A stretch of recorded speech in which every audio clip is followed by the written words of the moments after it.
Over to Dr. Mariamma John to moderate the Malayalam session. നന്ദി ധനേഷ് ഡോക്ടറെ. എല്ലാവർക്കും നമസ്കാരം. IFPHന്റെ 1771 പ്രതിദിന സൂം വെബിനാറിലേക്ക് എല്ലാവരെയും സ്വാഗതം ചെയ്തുകൊള്ളുന്നു. ഇന്ന് നമ്മുടെ ക്ലാസ് ആരംഭിക്കുന്നതിന് മുമ്പ് ഒരു നിമിഷം ഈശ്വര പ്രാർത്ഥന. നന്ദി. ഇന്ന് നമുക്ക് അതിഥിയായി എത്തിയിരിക്കുന്നത് doctor Mashood VHMS DAQ, retired medical officer, AYUSH homeopathy department Kerala, 30 വർഷത്തിലധികം ചികിത്സാനുഭവങ്ങൾ, unveiled micro secrets of homeo and herbals, മനുഷ്യ ശരീരത്തിലെ മൂലകങ്ങൾ എന്നീ 2 പുസ്തകങ്ങളുടെ രചയിതാവ്, കൃഷിയും ഹോമിയോപ്പതിയും എന്ന വിഷയത്തിൽ റിസർച്ച് ഇഷ്ടകാര്യം, പുസ്തക പരിചയം 7ാം ഭാഗം, മരുന്നുകളിലെ സൂക്ഷ്മ ഘടകങ്ങൾ എന്ന വിഷയത്തിൽ ക്ലാസ് എടുക്കുന്നതിന് മഷൂദ് ഡോക്ടറിനെ സ്നേഹപൂർവ്വം ഈ പ്ലാറ്റ്ഫോമിലേക്ക് സ്വാഗതം ചെയ്തുകൊള്ളുന്നു. ഡോക്ടർക്ക് ആരംഭിക്കാം.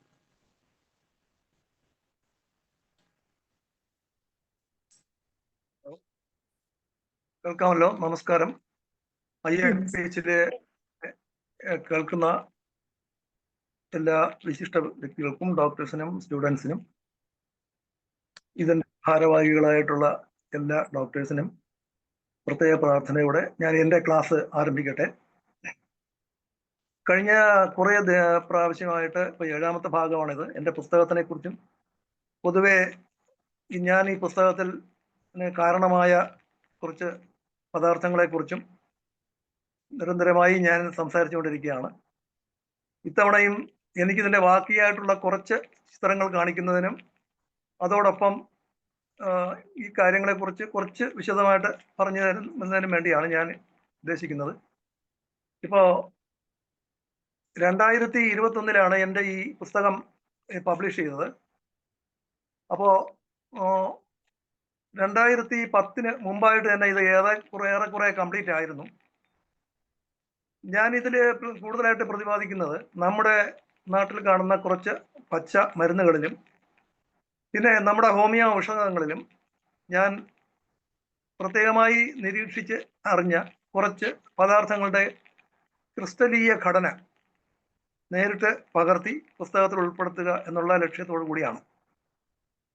നമ്മുടെ നാട്ടിൽ കാണുന്ന പല പച്ചമരുന്നുകളും പാരമ്പര്യമായി ഉപയോഗിച്ചു വരുന്നവയിൽ യഥാർത്ഥത്തിൽ അവയുടെ പ്രവർത്തന തത്വം എന്താണ് എന്നത് എല്ലാവർക്കും അറിയാൻ താല്പര്യം ഉണ്ടായിരിക്കും. ഇന്ന് ഈ ആധുനിക വൈദ്യശാസ്ത്രം കൂടുതൽ ഇത്രയും പ്രാമുഖ്യം നേടി എന്ന് അവകാശപ്പെടുന്നു എന്നതിൻ്റെ പ്രധാന കാരണം ഒരു പക്ഷേ അവയുടെ ഈ പ്രവർത്തന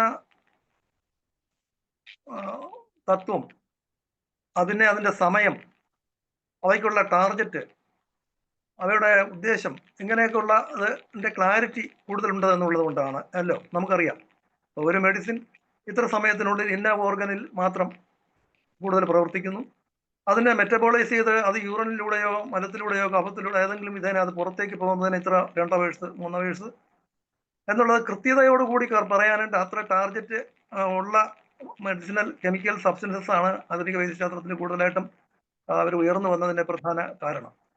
ഈ മറ്റ് ഇതര വൈദ്യശാസ്ത്രങ്ങളെ സംബന്ധിച്ചിടത്തോളം അത് തന്നെയാണ്, അല്ലെങ്കിൽ അതിൻ്റെ മറ്റൊരു മുഖം തന്നെയാണ് ഇതര വൈദ്യശാസ്ത്രങ്ങളെ ഈ ആധുനിക വൈദ്യശാസ്ത്രത്തിനേക്കാൾ ഏറ്റവും ഉയരത്തിൽ കൊണ്ടെത്തിക്കുന്നത് എന്നതാണ് യഥാർത്ഥ വസ്തുത.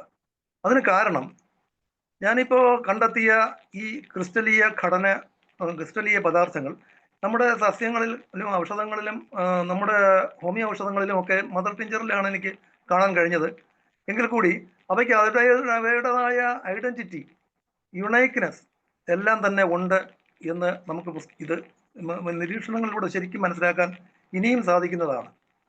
ധാരാളമായിട്ട് ഇതിൽ റിസർച്ച് ആവശ്യമായി വരുന്ന ഒരു ഭാഗമാണ് പ്രത്യേകിച്ചും നമ്മുടെ ഹോമിയോപ്പതിയെ സംബന്ധിച്ചിടത്തോളം. അപ്പോൾ ഉദാഹരണത്തിന് ഞാൻ ഇപ്പോൾ ഇതിനകത്ത് അനേകം ഹോമിയോ ചിത്രങ്ങൾ ഇതിനകത്ത് കാണിച്ചിട്ടുണ്ട്. ഞാൻ ഓരോ പേജ് അടുത്ത ഇത് കാണിക്കാം. ഡോക്ടറെ അടുത്ത സ്ലൈഡ് കാണിച്ചിട്ട് ഒരു സ്ലൈഡ് എടുത്തിടും. ഹലോ, ഏതാ സാറേ ഡോക്ടറെ? നാലാമത്തെ എത്രാമത്തെയാണെന്നറിയാം? നെക്സ്റ്റ് ഇത് തന്നെ ഇത് വരട്ടെ. നാലാമത്തെയോ? ഇത് തന്നെ. അപ്പൊ ഇതിൽ കാണാം കുറച്ച് എൻലാർജ് ചെയ്ത് വെച്ചാലും കാണാം. അത് ഞാൻ കൊടുത്തിരിക്കുന്നത് ഏസ്കുലസിന്റെയും കന്നാബിസ് സറ്റൈവ എന്ന് പറയുന്ന 2 വസ്തുക്കളുടെയാണ്. ഇതിൽ ഏസ്കുലസിന്റെ ആദ്യത്തതും ഇപ്പൊ കാണാൻ പറ്റുന്നുണ്ടെന്ന് തോന്നുന്നു. പേരൊക്കെ നിങ്ങൾക്ക് കാണാൻ പറ്റുന്നുണ്ടോ എന്തോ, കുറച്ചുകൂടെ എൻലാർജ് ചെയ്ത് കാണാമായിരിക്കും. കന്നാബിസ് സറ്റൈവ താഴത്തെ ആണ്.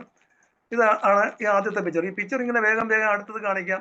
ഇങ്ങനെ പോകാം നമുക്ക്. ഇതിന് കൂടുതലായിട്ട് ഡിസ്ക്രിപ്ഷൻസ് ഞാൻ കൊടുത്തിട്ടില്ല. ഏസ്കുലസിനെ കുറിച്ച് നമുക്കിപ്പോൾ ഹോമിയോപ്പതി ഡോക്ടേഴ്സിനെ മാത്രം ഉദ്ദേശിച്ചുകൊണ്ട് ഈ ക്ലാസ് അങ്ങ് പോട്ടെ എന്ന് കരുതുകയാണ്. സമയം നമുക്ക് ഡിസ്കഷന് വേണ്ടി കുറച്ച് സമയം വേണമല്ലോ. അപ്പോൾ അത് മാത്രമല്ല എനിക്ക് പറയാനുള്ളത്, ഈ കെമിക്കൽ സബ്സ്റ്റൻസസ് എല്ലാം തന്നെ ഓർഗാനിക്, ഇനോർഗാനിക് എന്ന് 2 വിഭാഗത്തിലുണ്ട്. അത് നമുക്കറിയാം, ജൈവികവും അജൈവികവുമായ പദാർത്ഥങ്ങൾ. ഈ മെഡിസിൻസിൽ ധാരാളമായിട്ട് ഫീനോൾസ്, കാർബിനോൾസ്, ഓയിൽസ്, പിന്നെ റെസിൻസ്, ഫീനോൾസ്, ഇങ്ങനെ അനേക ഘടകങ്ങൾ, മെഥിലീൻ, ഇതേപോലെ അനേകം ഘടകങ്ങളുടെ പേര് എല്ലാം വളരെ ഡീറ്റെയിൽഡ് ആയിട്ട് ആയുർവേദം പഠിച്ച് റിസർച്ച് ചെയ്ത് കണ്ടെത്തിയിട്ടുണ്ട്. അനേകം പേരുടെ പഠനത്തിൻ്റെയും ജീവിതത്തിൻ്റെയും ഭാഗമായാണ് ഈ ഓരോ വാക്കുകളെന്ന് നാം ഓർമ്മിക്കണം, നാം സ്മരിക്കണം. ഉദാഹരണത്തിന് ഇപ്പോൾ അട്രോപ്പിൻ ഞാൻ പറയാം. അട്രോപ്പിൻ എന്ന് പറയുന്നത് നമ്മുടെ ബെലഡോണയിലുള്ള ഒരു ഘടകമാണ്, അറിയാം. അതിൽ ഞാൻ ഇനി പറയുന്നതാണ് എന്നെ സംബന്ധിച്ചിടത്തോളം, അല്ലെങ്കിൽ ഈ പുസ്തകത്തിൽ ഞാൻ ഉദ്ദേശിക്കുന്നത്, അല്ലെങ്കിൽ നമുക്ക് ഇപ്പോൾ ക്ലാസ്സിൽ കൂടുതലായിട്ട് ശ്രദ്ധിക്കേണ്ടത് എന്നുള്ളത് കൊണ്ട് അത് ശ്രദ്ധിച്ച് കേൾക്കണം. അട്രോപ്പിൻ എപ്പോഴും C17 കാർബൺ 17 H23 NO3 നൈട്രേറ്റിന്റെ ഒരു ഘടകമാണ്. അത് NO3 ആയിട്ട് നൈട്രേറ്റ് എന്നാണ്. അല്ലെങ്കിൽ N എത്രയുണ്ട് അതിൽ? അതേസമയം C17 ആണ്, കാർബൺ 17, ഹൈഡ്രജൻ 23. ഇതിലൊന്നും തന്നെ ഇപ്പം നൈട്രജനും കാർബണും ഹൈഡ്രജനും കൂടി ചേർന്ന പദാർത്ഥങ്ങളെയാണ് യഥാർത്ഥത്തിൽ ഓർഗാനിക് സബ്സ്റ്റൻസസിലെല്ലാം തന്നെ മിക്കവാറും വരുന്ന അതാണ്. ഇപ്പൊ ഇതിലൊരു സെലീനിയം അപൂർവമായിട്ട്, അല്ലെങ്കിൽ ഒരു ബോറോൺ അപൂർവമായിട്ട്, അല്ലെങ്കിൽ ഒരു സിങ്ക് അപൂർവമായിട്ട്, കോപ്പർ അപൂർവമായിട്ട്, അയൺ അപൂർവമായിട്ടൊക്കെ കാണുള്ളൂ. ഈ കാര്യം പറയാനാണ് ഞാൻ ഇപ്പോൾ ഈ ലിസ്റ്റ് മുഴുവനും പറയാൻ പോകുന്നത്. അതുപോലെ തന്നെ വിൻക്രിസ്റ്റിൻ, വിങ്ക മൈനർ ഞാൻ കഴിഞ്ഞ പറഞ്ഞ ക്ലാസ്സിൽ എടുത്തിരുന്നു. അതിൽ കാർബൺ 46 ആണ്, ഹൈഡ്രജൻ 56, N4O10. ഇപ്പോൾ ഓർഗാനിക് കെമിസ്ട്രി എങ്കിലും സാധാരണ കുറച്ചെങ്കിലും അറിയാനുള്ള കെമിസ്ട്രി അറിയാന്നുള്ളവർക്ക് ഞാൻ ഈ പറഞ്ഞത് മനസ്സിലാവും. ഇത് അതിൻ്റെ സ്ട്രക്ചറൽ ഫോർമുലയാണ്. അതിലും കാർബണും ഹൈഡ്രജനും നൈട്രജനും ഓക്സിജനും മാത്രമാണുള്ളത്. വിൻക്രിസ്റ്റിൻ എന്ന് പറയുന്നത് വിങ്ക മൈനറിന്റെ ഏറ്റവും പ്രധാനപ്പെട്ട ഘടകമാണ്. ഇനി നമ്മുടെ നെക്സോമിക്കയിലുള്ള സ്ട്രിക്നിൻ എടുക്കാം. സ്ട്രിക്നിൻ അതിലെത്രയാണ്? C21 H22 N2O2. N വളരെ കുറച്ചാണ്. നൈട്രജൻ എന്ന് പറയുന്നതാണ് ജൈവന്റെ അടിസ്ഥാനമായിട്ട് നാം ശ്രദ്ധിക്കേണ്ട ഒരു ഘടകം, സൾഫർ പോലെ. എന്നാൽ ഈ നൈട്രജൻ അതിൽ എത്രയാണ്? 2 മോളിക്യൂളേ ഉള്ളൂ. അതേസമയം കാർബണിലേക്ക് 21 ഹൈഡ്രജന്റെ 22 ഒക്കെ മോളിക്യൂൾസ് ആണ്. ഇത് ഞാൻ പറയാൻ കാരണം, പിന്നെ അതുപോലെ വാസിസിൻ C11 H12 N2O. വാസിസിൻ എന്ന് പറയുന്നത് ജസ്റ്റീഷ്യ അതിലുള്ളതാണ്. വാസിക, ജസ്റ്റീഷ്യ എന്നാണ്. ആടത്തോട് വാസിക അല്ലെങ്കിൽ വസൈക്ക എന്നാണ് ആടലോടത്തിന്റെ ഇംഗ്ലീഷ് നെയിമാണ്. അപ്പോൾ അതിലുള്ള വാസിസിൻ എന്ന് പറയുന്നതാണ് അതിന്റെ പ്രധാന ഘടകം. അതിൻ്റെയാണ് ഈ പറഞ്ഞത് C11 H12 N2O. ഓക്സിജൻ ഒരു ഓക്സിജനാണ്, ഒരു മോളിക്യൂളിലുള്ള ഘടകമാണ്. അസഡിറാക്റ്റിൻ എന്ന് പറഞ്ഞാൽ നമ്മുടെ വേപ്പ്, മെലിയ അസഡിറാക്റ്റ, അതിലുള്ള പ്രധാന ഘടകം അസഡിറാക്റ്റിൻ. അതിൽ പറയാം C35 H44O16. ഇതിലെല്ലാം എന്തേ ഉള്ളൂ? Carbon, hydrogen, oxygen. പക്ഷേ അപ്പം നമ്പർ എന്തുമാത്രം ഉണ്ടെന്ന് നോക്കൂ. അപ്പം അവയുടെ നമ്പറിന് ഒരു പ്രാധാന്യമുണ്ട്. അതുപോലെ തന്നെ അവയുടെ ഈ ഓർഗാനിക് ഘടകങ്ങൾക്കെല്ലാം തന്നെ പ്രധാനമായിട്ടും അവയുടെ പൊസിഷണലായിട്ട് ഉള്ള ഒരു സ്വഭാവ വ്യത്യാസമാണ് നമുക്ക് ത്രൂ ഔട്ട് മനസ്സിലാക്കാൻ കഴിയുന്നത്. ഓർഗാനിക് കെമിസ്ട്രി മുഴുവൻ അതാണ്. ഇപ്പോൾ ഈ കാർബണിക് സംയുക്തങ്ങളിൽ കാർബണുമായിട്ട് ഹൈഡ്രജൻ ഏത് പൊസിഷനിലാണ്, ഹൈഡ്രജനുമായിട്ട് ഓക്സിജൻ ഏത് പൊസിഷനിലാണ് എന്നതിനെ അനുസരിച്ചാണ് ആ വസ്തുവിൻ്റെ സ്വഭാവം വ്യതിരിക്തത വരുന്നത്, സ്വഭാവത്തിനുള്ള വ്യതിയാനങ്ങൾ കാണപ്പെടുന്നത്. അത് നമ്മൾ എപ്പോഴും ഓർക്കണം. അല്ലാതെ ഘടകങ്ങൾക്കൊന്നും തന്നെ ഒരു മാറ്റവുമില്ല. ഇത് ഇനി രണ്ടാമത് ഇനിയുമുണ്ട് യൂജിനോൾ C10H2, അതായത് തുളസിയിലുള്ളതാണ്. കുർക്കുമിൻ, നമ്മുടെ കുർക്കുമിൻ എന്ന് പറയുന്നത് ടെർമറിക്കിലുള്ള പ്രധാന ഘടകമാണ് കുർക്കുമിൻ. C21 H20O6. സ്റ്റാർച്ച് എന്ന് പറയുന്നത് എന്താണ്? C6 H10O5 ആണ്. ഷുഗർ പ്രത്യേകിച്ച് കേൾക്കുക, C12 H22O11 എന്ന് പറയുന്നത് സാധാരണ സുക്രോസ് ആണ്.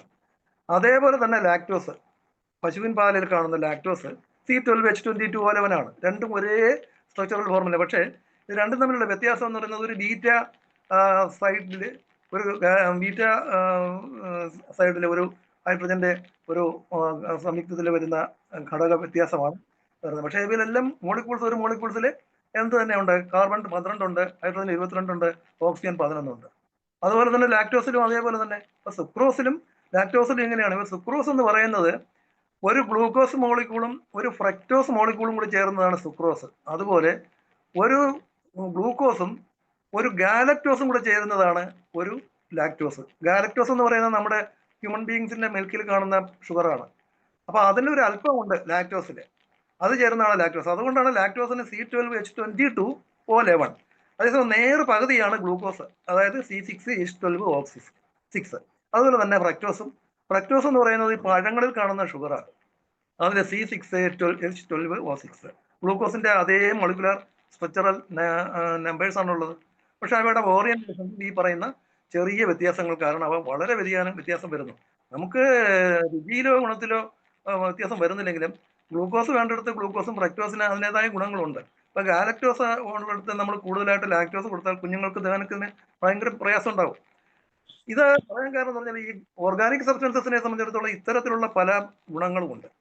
പക്ഷേ ഇവ എന്തല്ല നമുക്ക് യൂണൈറ്റ് നമ്പേഴ്സിലുണ്ടെങ്കിൽ ഇവിടെ അടിസ്ഥാന ഘടകങ്ങളിൽ വരുന്ന ഈ സാമ്യത വളരെ ശ്രദ്ധിക്കേണ്ട ഒരു കാര്യമാണ്. നാം ഈ ഓർഗാനിക് സസ്യങ്ങളെ എടുത്ത് മദർ നേച്ചറൊക്കെ സ്റ്റഡി ചെയ്യുമ്പോൾ ഒരേപോലുള്ളവ അനേക പദാർത്ഥങ്ങൾ തന്നെ പല രൂപത്തിലാണ് കാണുന്നത്. ഇപ്പൊ ഒരു വസ്തുവിനെ ബോഡി സ്വീകരിക്കുമ്പോൾ ഷുഗർ ഓഫ് മിൽക്ക് എന്ന് പറയുന്നത് C12H22O11H2O ഒരു വാട്ടർ മോളിക്കൂൾ കൂടി ചേരുമ്പോൾ അത് എന്തായി മാറി? ഷുഗർ ഓഫ് മിൽക്കായി ലാക്ടോസിൽ. അപ്പൊ ആ ഒരു വ്യത്യാസം വരുന്നതിന് എന്തെല്ലാം പ്രക്രിയയാണ്? ഷുഗർ മിൽക്കിന്റെ പ്രിപ്പറേഷനിൽ ഒരുപാട് പ്രക്രിയസ് ഉണ്ട്. ആ പ്രക്രിയസ് മുഴുവൻ എന്തിനെ ചെയ്യുന്നു? ഓരോ മോളിക്കൂളിലും ഓരോ വാട്ടർ മോളിക്കൂൾ ആഡ് ചെയ്യുന്നതിന് വേണ്ടി മാത്രമാണ് ആ പ്രക്രിയസ് മുഴുവൻ വരുന്നത്. Heating, again decanting, again adding some other things, ഇങ്ങനെയുള്ള ഒരുപാട് കാര്യങ്ങൾ വഴിയാണ് നമ്മുടെ ഷുഗർ മിൽക്ക് പ്രൊഡ്യൂസ് ചെയ്യുന്നത്. ഷുഗർ മിൽക്ക് ഒരിക്കലും എന്തല്ല? ലാക്ടോസ് അല്ല, ഫ്രക്ടോസ് അല്ല, ഗ്ലൂക്കോസും അല്ല. ഇതെല്ലാം കൂടി ചേർന്ന എന്നാലും ഒന്നുമാണ്. അത് സെപ്പറേറ്റ് സാധനം തന്നെയാണ്. അപ്പൊ അതാണ് നമ്മുടെ ഡിസ്പെൻസിങ്ങിനെ നമ്മൾ സഹായിക്കുന്നത്. അപ്പൊ അത്തരത്തിലുള്ള ചില കാര്യങ്ങൾ മനസ്സിൽ വെച്ചുകൊണ്ട് വേണം നമ്മൾ ഇതിലുള്ള ക്രിസ്റ്റൽസിനെ സ്റ്റഡി ചെയ്ത് വ്യക്തമായിട്ട് മനസ്സിലാക്കാൻ. ഓരോ പ്ലാന്റിനും അതിൻ്റെതായ വ്യത്യസ്തമായ ഒരു ഒന്നോ രണ്ടോ പ്രധാന ഘടകങ്ങൾ ഞാൻ കാണുകയുണ്ടായി. അതേപോലെ തന്നെ ഓരോ പ്ലാന്റിലും ഇപ്പോൾ ഈ സ്റ്റഡി ചെയ്തിടത്തോളം മദർ ടിഞ്ചറിൽ അവയുടെ വ്യത്യസ്തത നമുക്ക് കാണാൻ കഴിയും. ത്രൂ ഔട്ട് നമുക്കിത് വായിച്ച് മനസ്സിലാക്കേണ്ടതും കൂടുതൽ പഠന വിഷയമാക്കേണ്ടതുമായ ഘടകമാണ്. ഞാനിപ്പോൾ ഇത് അടുത്ത് കാണിക്കാം. അടുത്ത പേജ് കാണിക്കൂ. വേഗം അടുത്ത പേജസ് ഒന്ന് കാണിച്ചു പോകും. ഡോക്ടറെ വായിച്ചു പോകാൻ പറ്റുമെങ്കിൽ അടുത്ത പേജ്. അടുത്തത്. ഹലോ, അല്പം കൂടെ ഒന്ന് enlarge ചെയ്താലേ വായിക്കാൻ പറ്റുള്ളൂ. കൂടെ Enlarge അത് വായിച്ച് എന്താണെന്ന് അറിയാൻ പറ്റുള്ളൂ. ഇതും കന്നാബിസ് സെറ്റൈവ തന്നെ. ഞാൻ ഈ അടുത്ത കാലത്ത് കന്നാബിസ് സെറ്റൈവ വീണ്ടും സ്റ്റഡി ചെയ്തു. എനിക്ക് ഈ ക്രിസ്റ്റൽസ് വളരെ അതുപോലെ കിട്ടിയെന്നുള്ളതാണ്. ആ ടിഞ്ചർ എത്ര വർഷം പഴക്കമായി? 2010 ഞാൻ കണ്ടതാണ്. അതിനുശേഷം 2024 ലാസ്റ്റിൽ ഞാൻ ഇവിടുന്ന് തിരുവനന്തപുരത്ത് നിന്നൊരു ടിഞ്ചർ ഒരിക്കൽ കിട്ടി. അതിൽ നോക്കിയപ്പോഴും ഇതേ ക്രിസ്റ്റൽസ് എനിക്ക് കാണാൻ കഴിഞ്ഞു. അപ്പോൾ അത് സാധാരണ രീതിയിൽ നമ്മൾ പല പ്ലാന്റ്സിലും സാമ്യമായിട്ടുള്ളത് ഒരുപാട് കാണുമെങ്കിലും ഈ ക്രിസ്റ്റൽസ് ഇതിന്റെ കളർ ഇങ്ങനെ കിടക്കുന്നെങ്കിലും ഒരുമാതിരി മഞ്ഞ പൗഡർ പോലെയാണ്. മഞ്ഞ പൗഡർ ഒരുമിച്ച് വെച്ചാൽ അങ്ങനെ ഇരിക്കും, അതുപോലെയാണ്. സൾഫറിന്റെ തരികളൊക്കെ കിടക്കുന്നത് കണ്ടിട്ടുണ്ടോ? നമ്മൾ സൾഫർ പൊടിച്ച് വെച്ചാൽ അങ്ങനെ അതുപോലുള്ള തരിയായിട്ടാണ് എനിക്കിത് കാണാൻ കഴിഞ്ഞത്. ഇതിന്റെ താഴെയുള്ളതൊക്കെ നല്ല ഗ്ലാസി ഒപ്പേക്കി ആയിട്ടുള്ളതാണ് ലെഫ്റ്റ് സൈഡിലുള്ളത്. നെക്സ്റ്റ് കാണിക്കുന്നത് കന്നാബിസ് സെറ്റൈവ. ഇത് ടിഞ്ചർ നമ്മുടെ ഫാർമസിയിൽ നിന്ന് വാങ്ങിച്ചതാണ്. ഹോംകോ ഫാർമസിയിലെ പിക്ചറുകളാണിത്. ഇതും അത് തന്നെ ഹോംകോ ഫാർമസിയിൽ നിന്ന് കിട്ടിയതാണ്. ഞാൻ ടിഞ്ചർ ഇത് ഇവിടുന്ന് മെഡിക്കൽസിൽ നിന്നൊക്കെ വാങ്ങിയതാണ്. കാണാം. അടുത്തത് കന്നാബിസ് സെറ്റൈവ കഴിഞ്ഞു. ഡോക്ടറെ താഴെയുള്ളത് ചിനപ്പോഡിയമാണ്. ചിനപ്പോഡിയം, ഓയിൽ ഓഫ് ചിനപ്പോഡിയം എന്ന് പറഞ്ഞാൽ നമ്മൾ ചിനപ്പോഡിയം വേംസിനൊക്കെ ഉപയോഗിക്കുന്ന ചിനപ്പോഡിയം, അതിന്റെ ടിഞ്ചറാണ്. നെക്സ്റ്റ് ഇത് വേഗം ഇങ്ങനെ പോകാനേ ഉള്ളൂ, പിക്ചർ മാത്രമേ ഉള്ളൂ, എനിക്ക് കൂടുതലൊന്നും പറയാനില്ല.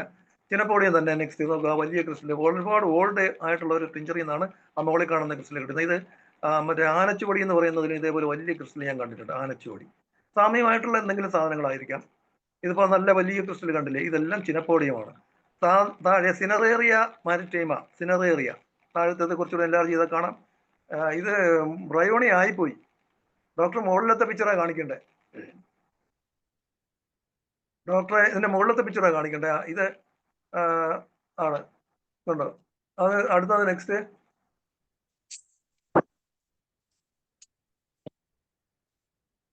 ഇതിപ്പോ പെട്ടെന്നായി പോയി. ഞാൻ ഒരുപാട് പറഞ്ഞെങ്കിലും ഡോക്ടർ അത് കൂടെ വന്നില്ല. നോക്കട്ടെ. ഇത് കഴിഞ്ഞു. ഇതെല്ലാം സിനറേറിയ, ഇത് ബ്രയോണിയാണ് ഇപ്പൊ കാണിക്കുന്നത്. ഈ പിക്ചറ് ഡോക്ടർ കാണിക്കുന്ന ബ്രയോണിയാണ്. കാണാമല്ലോ, ഇത് നമ്മുടെ സാധാരണ ബ്രയോണിയാണ്. ഒത്തിരി പഴയതാണെങ്കിലും ഒരു പുതിയ പിഞ്ചറിൽ നിന്നാണ് ഈ റൈറ്റ് സൈഡിൽ കിടക്കുന്നത്. ബ്രയോണിയുടെ ടിപ്പിക്കൽ ഒരു ക്രിസ്റ്റലാണ്. ഈ ഒരു ത്രികോണാകൃതിയിൽ കിടക്കുന്നത്. ഇത് കുക്കുംബർ വിഭാഗത്തിൽ വരുന്ന വെള്ളരിക്കയിലെല്ലാം ഞാൻ കണ്ടിട്ടുണ്ട്. ലെഫ്റ്റ് സൈഡിൽ നല്ല കുറച്ച് വളരെ ലാർജ് ചെയ്തതിന് ശേഷം മാത്രം കാണുന്ന നല്ല സ്ക്വയർ. കുറച്ച് ശ്രദ്ധിച്ച് നോക്കിയാൽ കണ്ണ് നടുക്കിങ്ങനെ ഒരു പരല്, ഒരു ഐ വ്യൂ കാണാം. കണ്ണ് നമ്മുടെ ഐ ഇരിക്കുന്നത് പോലെ നാലഞ്ചാറെണ്ണം വലുതായിട്ട് ലാർജ് ചെയ്താൽ കാണാം. അത് നല്ലൊരു ബ്രയോണിയാണ്, ടിപ്പിക്കലാണ്. അതുപോലെ ഈ വലത് സൈഡിലുള്ള ബ്രയോണിയുടെ ആ ഒരു സൈഡ് അരിഞ്ഞ അരുക് 4 ട്രയാങ്കിൾ തന്നെ, സ്ക്വയർ തന്നെ. പക്ഷേ ആ സ്ക്വയറിന്റെ മുകളിൽ കണ്ട ഒരു ചെറിയ കട്ടിംഗ് ഉണ്ട്. ഒരു 2 കോണിൽ കട്ടിംഗ് ഉണ്ട്. അത് ഈ ബ്രയോണിയുടെ ഒരു പ്രത്യേകതയാണ്. ഇതെല്ലാം ഞാൻ നോക്കി വായിച്ചതാണ്. ശരിക്കും നമുക്ക് ബ്രയോണിയിൽ ഇനിയും കാണാൻ കഴിയുന്നതാണ്. പിഞ്ചറുകളിൽ എപ്പോൾ നോക്കിയിരുന്ന ആളുകളുടെ ടിപ്പിക്കലായിട്ടുള്ള റിസൾട്ട് കാണാൻ കഴിയുന്നതാണ്. ഇത്രത്തോളം ഒരു നല്ല സ്റ്റഡി ഇതുവരെ എനിക്ക് കഴിഞ്ഞതിൽ വളരെ ഞാൻ എല്ലാവരോടും കടപ്പാടുണ്ട്. ദൈവത്തോട് ഞാൻ വളരെയേറെ എനിക്ക് പെട്ടെന്ന് തന്നെ വളരെ കൂടുതൽ എന്തോ ഒരു ധനം എന്ന് പറഞ്ഞാൽ പോസിറ്റീവ് ആണല്ലോ, ധനം ലഭിച്ചതുപോലുള്ള വളരെ ഒരു ഇതാണ്. ഞാൻ എൻ്റെ പുസ്തകത്തിൽ തന്നെ പറഞ്ഞിട്ടുണ്ട്, ഓരോ സ്ലൈഡും 13 മാസമാണ് ശരിക്കും പറഞ്ഞാൽ ഞാൻ ഇതിനു വേണ്ടി ചിലവഴിച്ചത്. 13 മാസം എന്ന് പറഞ്ഞാൽ രാത്രിയും പകലും. ഈ പിക്ചർ ചിലവഴിക്കുന്നതിന് 13 മാസം ഞാൻ രാപ്പകലില്ലാതെ വർക്ക് ചെയ്തു എന്നുള്ളതാണ്. അതിന് എനിക്ക് ഡേയ്സ് പോലും ഇല്ല. 6-7 സ്ലൈഡ്സ് പ്രിപ്പയർ ചെയ്യുക. ഇപ്പം ടിഞ്ചർ എടുത്താൽ നമ്മളെ ടിഞ്ചർ പ്രിപ്പയർ ചെയ്യുന്നതിന് ഹോമിയിൽ നിന്ന് വാങ്ങുന്ന ടിഞ്ചറാണെങ്കിൽ അത് സ്ലൈഡ് പ്രിപ്പയർ ചെയ്യുന്നതിന് 16 ദിവസമെങ്കിലും ഉണങ്ങാൻ വെക്കണം. അപ്പോൾ അത് ഡ്രൈ ചെയ്തതിന് ശേഷം പിന്നെ അതിനെ മൈക്രോസ്കോപ്പിലൂടെ സ്റ്റഡി ചെയ്യുമ്പോൾ നമുക്ക് പലതും ചിലപ്പോൾ സ്ലൈഡ്സിൽ ചിലതിലേ കാണുള്ളൂ, ചിലത് കാണില്ല. പിറ്റേ ദിവസം ചിലപ്പോൾ അതിനകത്ത് ഡ്രൈ ആയിപ്പോൾ മഴ പെയ്യുന്നു, അല്ലെങ്കിൽ മഞ്ഞ് വീഴിക്കുക, ഇങ്ങനെയൊക്കെയുള്ള ബുദ്ധിമുട്ടുകൾ വരും.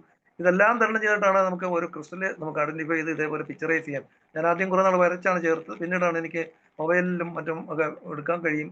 പിന്നീട് എനിക്ക് പിക്ചേഴ്സ് എനിക്ക് എടുക്കാൻ കഴിഞ്ഞത്. ശരിക്കും നെക്സ്റ്റ് പിക്ചർ ഇത് കണ്ടോ, ബ്രയോണിയ തന്നെ. അടുത്ത വേഗം വാ എന്ന് പറഞ്ഞിട്ട് ഓടി നടന്നു വരുന്ന ഒരു ബെക്കോപ്പ മൊണിയാറി. ആ പിക്ചർ കണ്ടപ്പോഴേ ആദ്യത്തെ കിട്ടിയ പിക്ചറായത്. ബെക്കോപ്പ എന്ന് പറയുന്നത് അറിയാമല്ലോ, നമ്മുടെ ബ്രഹ്മിയിൽ നിന്ന് കണ്ട പിക്ചർ വലിയ പഴയതായിട്ടുള്ള ഒരു ഈ പിക്ചർ ബെക്കോപ്പയൊക്കെ എനിക്ക് തോന്നുന്നു അത് ഇടുക്കി പോയതിനു ശേഷം അവിടെ കുറേ പഴയ ടിഞ്ചർ ഇരുന്നു. അതിലൊരു ടിഞ്ചർ എടുത്ത് ബെക്കോപ്പ. പക്ഷെ പിന്നീട് ഉള്ള ടിഞ്ചറുകളിൽ ഞാനിത് കണ്ടു. ഒരുപാട് പിക്ചറുകളും ഞാൻ നല്ല കൺഫേം ചെയ്തതിന് മാത്രം തന്നെ ഉപയോഗിച്ചിട്ടുള്ളൂ. കാരണം ഇത് അറിയണമല്ലോ, അതുകൊണ്ടാണ് ഇത്രയും ടൈം ആയത്. ഇപ്പൊ 2010 എല്ലാം കംപ്ലീറ്റ് ആക്കിയെങ്കിലും പിക്ചറുകൾ കൂടെ സ്റ്റഡി ചെയ്തുകൊണ്ട് 2021 വരെ എനിക്ക് ഇത് നീട്ടിക്കൊണ്ട് വേണ്ടി വന്നു. പിന്നെ കൊറോണയുടെ വളരെ തീവ്രമായ സമയത്താണ് എൻ്റെ പുസ്തകത്തിന്റെ ശ്രമം നടന്നത്. അതുകൊണ്ട് എനിക്ക് ഒരുപാടൊക്കെ കളയേണ്ടി വന്നു. കൂടുതലായിട്ടും പിന്നെ എഴുതാനോ അല്ലെങ്കിൽ ഇത്തരത്തിൽ പ്രവർത്തനത്തിനോ ഉള്ള സമയം കിട്ടിയില്ല.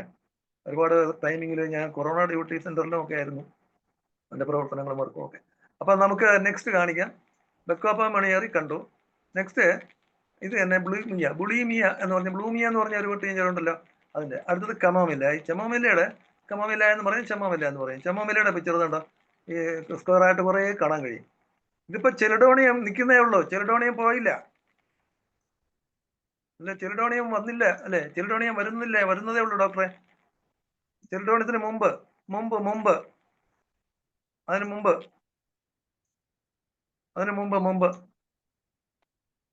ഇതിനു മുമ്പത്തെ പിക്ചർ.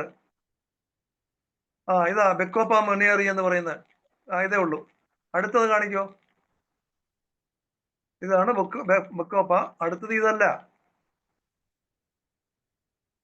അടുത്തത്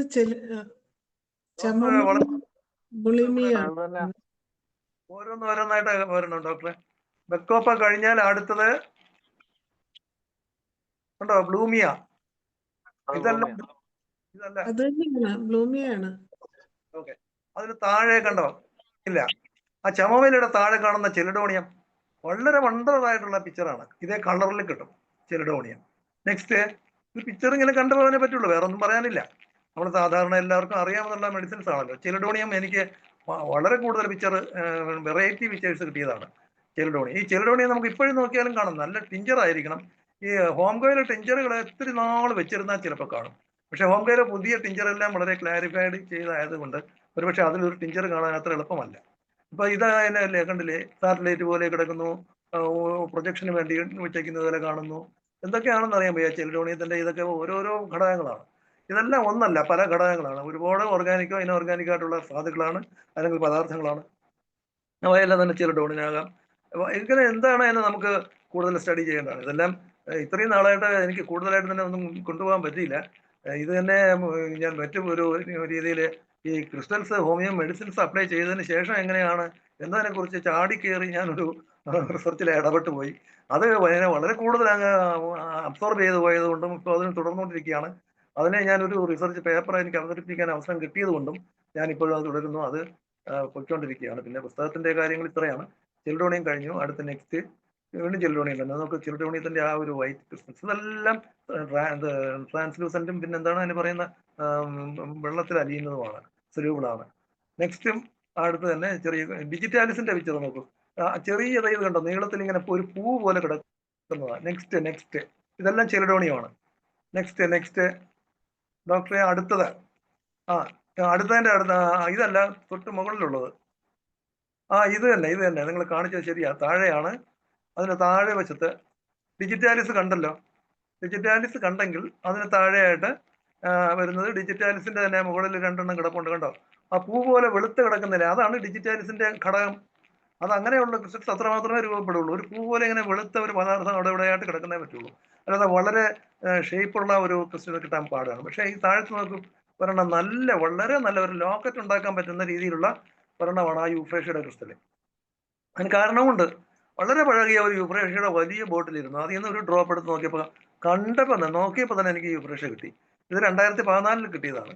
ഞാൻ അവിടെ പോയി ഏതാണ്ട് 4 വർഷം കഴിഞ്ഞു. ഇടുക്കിയിൽ പോയിട്ട് 4 വർഷം കഴിഞ്ഞപ്പോൾ അവിടുത്തെ ഒരു ടിഞ്ചർ തപ്പിയെടുത്തപ്പോൾ അതിനകത്ത് നിന്ന് കണ്ടതാണ് യൂഫ്രേഷ്യ. എത്ര നല്ല ക്രിസ്റ്റൽ. ഇത് ഇഷ്ടം പോലെ ഇപ്പോഴും കിട്ടും. നമ്മുടെ യൂഫ്രേഷ്യ ടിഞ്ചർ നിങ്ങളെ കുറച്ചു നേരം വെച്ചിട്ട് ഒന്ന് നന്നായിട്ട് നോക്കി കഴിയും. ഇനി ഈ യൂഫ്രേഷ്യ ഞാൻ ടിഞ്ചർ തന്നെ എടുത്ത് അനേക സക്കസ് ചെയ്തൊക്കെ നോക്കിയിട്ടുണ്ട്.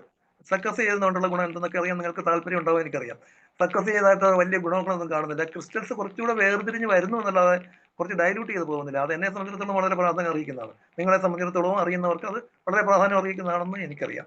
അതായത് നമ്മളിപ്പം വലിയ കുപ്പി എടുത്ത് ഇങ്ങനെ നന്നായിട്ട് സക്കസ് ചെയ്തിട്ട് ഒരു 2 മിനിറ്റ് കഴിഞ്ഞിട്ട് ആ ഡ്രോപ്പ് എടുത്ത് ഒന്ന് നോക്കും. ക്രിസ്റ്റൽസ് കുറച്ച് കൂടുതലായിട്ട് തിക്കായിട്ട് കാണാറുണ്ട്. അവയുടെ എൻട്രോപ്പി കുറഞ്ഞു വരുന്നതായിട്ട് കാണാം. അതെന്താണ് അതിന്റെ പ്രത്യേകത എന്നാണ് നമ്മൾ മനസ്സിലാക്കുക. അല്ലാതെ ക്രിസ്റ്റൽസ് ഒരിക്കലും എന്ത് ചെയ്യുന്നില്ല, എപ്പാർട്ടായിട്ട് പോവുകയല്ല ചെയ്യുന്നത്. ക്രിസ്റ്റൽസ് കൺസൈസ് ആയിട്ട് കൂടി ചെന്നത് തന്നെ കിടക്കുന്നത്. അവയുടെ കൂടിച്ചേർന്നിരിക്കാനുള്ള പ്രവണത എല്ലായ്പ്പോഴും സൂക്ഷിക്കുന്നു എന്നുള്ളത് നമ്മൾ എപ്പോഴും ശ്രദ്ധിക്കാനുള്ളതാണ്. അല്ലാതെ ടിഞ്ചർ സക്കസ് ചെയ്യുന്നത് കൊണ്ട് ഒരു വസ്തു കൂടുതൽ അങ്ങനെ പോകുന്നു എന്നുള്ളത്. എനർജി ഡിസ്ട്രിബ്യൂഷൻ ധാരാളമായിട്ടുണ്ടാകാം. അത് ഡൈനാമിക് ആയിട്ട് അതിന്റെ പ്രവർത്തനം നടന്നുകൊണ്ടിരിക്കാം. എന്നാലും മെറ്റീരിയലായിട്ട് അത് അവിടെ തന്നെ ഉണ്ടായിരിക്കും, കുറേ മെറ്റീരിയൽസ്. അത് പിന്നെ ചെറിയ ഘടകങ്ങൾ ഇതിന്ന് കൂടിച്ചേർന്നതാണ് ക്രിസ്റ്റലൈസേഷൻ അല്ലെങ്കിൽ ലാറ്റിസ് ഫോർമേഷൻ എന്നുള്ളത് നമ്മൾ മറക്കരുത്. ക്രിസ്റ്റൽസിന്റെ ഈ ഓരോ ഭാഗത്തിനാണ് ലാറ്റിസ് എന്ന് പറയുന്നത്. ഓരോ ചെറുത്, അതിൽ കുറച്ച് വലുത്. ആ ചെറുതായിരിക്കുന്നത് അങ്ങ് നീണ്ടു ചേർന്ന് പോകാതെ ഈ ഷേപ്പിൽ തന്നെ ഇങ്ങനെ വരണമെന്നും അടുത്ത ഇത്രയും മോളിക്കൂൾ, എത്രയോ 1000 അല്ലെങ്കിൽ 1,00,000 മോളിക്യൂൾസ് കഴിഞ്ഞതിന് ശേഷമാണ് ഒരു ആംഗിൾ തിരിഞ്ഞു വരുന്നതെന്ന് ആലോചിക്കണം. അടുത്ത ലാറ്റിസിന് അവിടെ പറഞ്ഞു കൊടുക്കുന്നത് ആരാണ്? ആ ലാറ്റിസിന്റെ ആ നിയമം കൃത്യ ചെയ്യുന്നത് എന്ത് എനർജിയാണ് അതിന്റെ പിന്നിലുള്ളത്? അത് നിശ്ചയമായും ഈ ക്രിസ്റ്റൽസിന്റെ ഒരു എനർജി പ്രത്യേകിച്ച് തന്നെയാണ് എന്നാണ് എനിക്ക് തോന്നുന്നത്. ഞാനൊരു ടെക്സ്റ്റ് ബുക്കിൽ ഇതൊക്കെ വായിച്ചിട്ടില്ല. കാര്യം എന്ന് പറഞ്ഞാൽ മോളിക്യൂളിന് ഒരു ഷേപ്പ് ഉണ്ട്. ഞാൻ നേരത്തെ പറഞ്ഞു, സ്ട്രക്ചറൽ ഫോർമുല പറഞ്ഞു, ഷുഗറിന്റെയും ഫ്രക്ടോസിന്റെയും എല്ലാം ഒരുപോലെ ഇരിക്കുന്നു. ഗാലക്ടോസ്, ഫ്രക്ടോസ്, ഗ്ലൂക്കോസ് ഇത് മൂന്നും ഒരേ മോളിക്കുലർ സ്ട്രക്ചർ നമ്പേഴ്സ് എല്ലാം തുല്യമാണ്. പക്ഷെ അവ അറേഞ്ച് ചെയ്ത് വരുമ്പോൾ ഓരോന്നിന്റെയും വ്യത്യസ്തമാണ്. ഇപ്പം നോക്കിക്കഴിഞ്ഞാൽ ഇതുപോലെ ഒരു സ്ക്വയർ ആയിട്ടല്ല കാണുന്നത്. ഈ സ്ക്വയർ രൂപം ഇങ്ങനെ വലുതായി തന്നെ വരണം എന്നുള്ള നിർബന്ധ ബുദ്ധി അതിനോട് പിന്നിൽ പ്രവർത്തിക്കുന്ന എനർജി എന്താണ്? ശരിക്കും അത് എനിക്ക് തോന്നുന്നത് ഇതുവരെ അങ്ങനെ ഒരു സ്റ്റഡി ലെവലിലേക്ക് വന്നിട്ടില്ല. എന്നാലും അറിയുന്നവർ 2-3 ചോദിച്ചപ്പോൾ അവരെല്ലാം അതിനെ കുറിച്ചൊന്നും പറഞ്ഞില്ല. ഞാൻ ഒരു പ്രൊഫസറുടെ എന്ന് ചോദിച്ചിട്ട് അടുത്ത ആഴ്ച ഞാൻ യൂണിവേഴ്സിറ്റി ലൈബ്രറി ചെന്നപ്പോൾ കുറേ ക്രിസ്റ്റൽസിന്റെയും കുറേ പിക്ചറുള്ള ഒരു ഫോറിൻ എഡിഷൻ ടെക്സ്റ്റ് ബുക്കാണ് അവിടെ ഇരിക്കുന്നത് എനിക്ക് കാണാൻ കഴിഞ്ഞത്. ഞാൻ ടെക്സ്റ്റ് എടുത്ത് നോക്കി, അതിനകത്ത് ഞാൻ ഈ പറഞ്ഞതിലുള്ള കാര്യങ്ങളെ കുറിച്ചൊന്നും ഒട്ടും തന്നെ പറഞ്ഞിട്ടില്ല.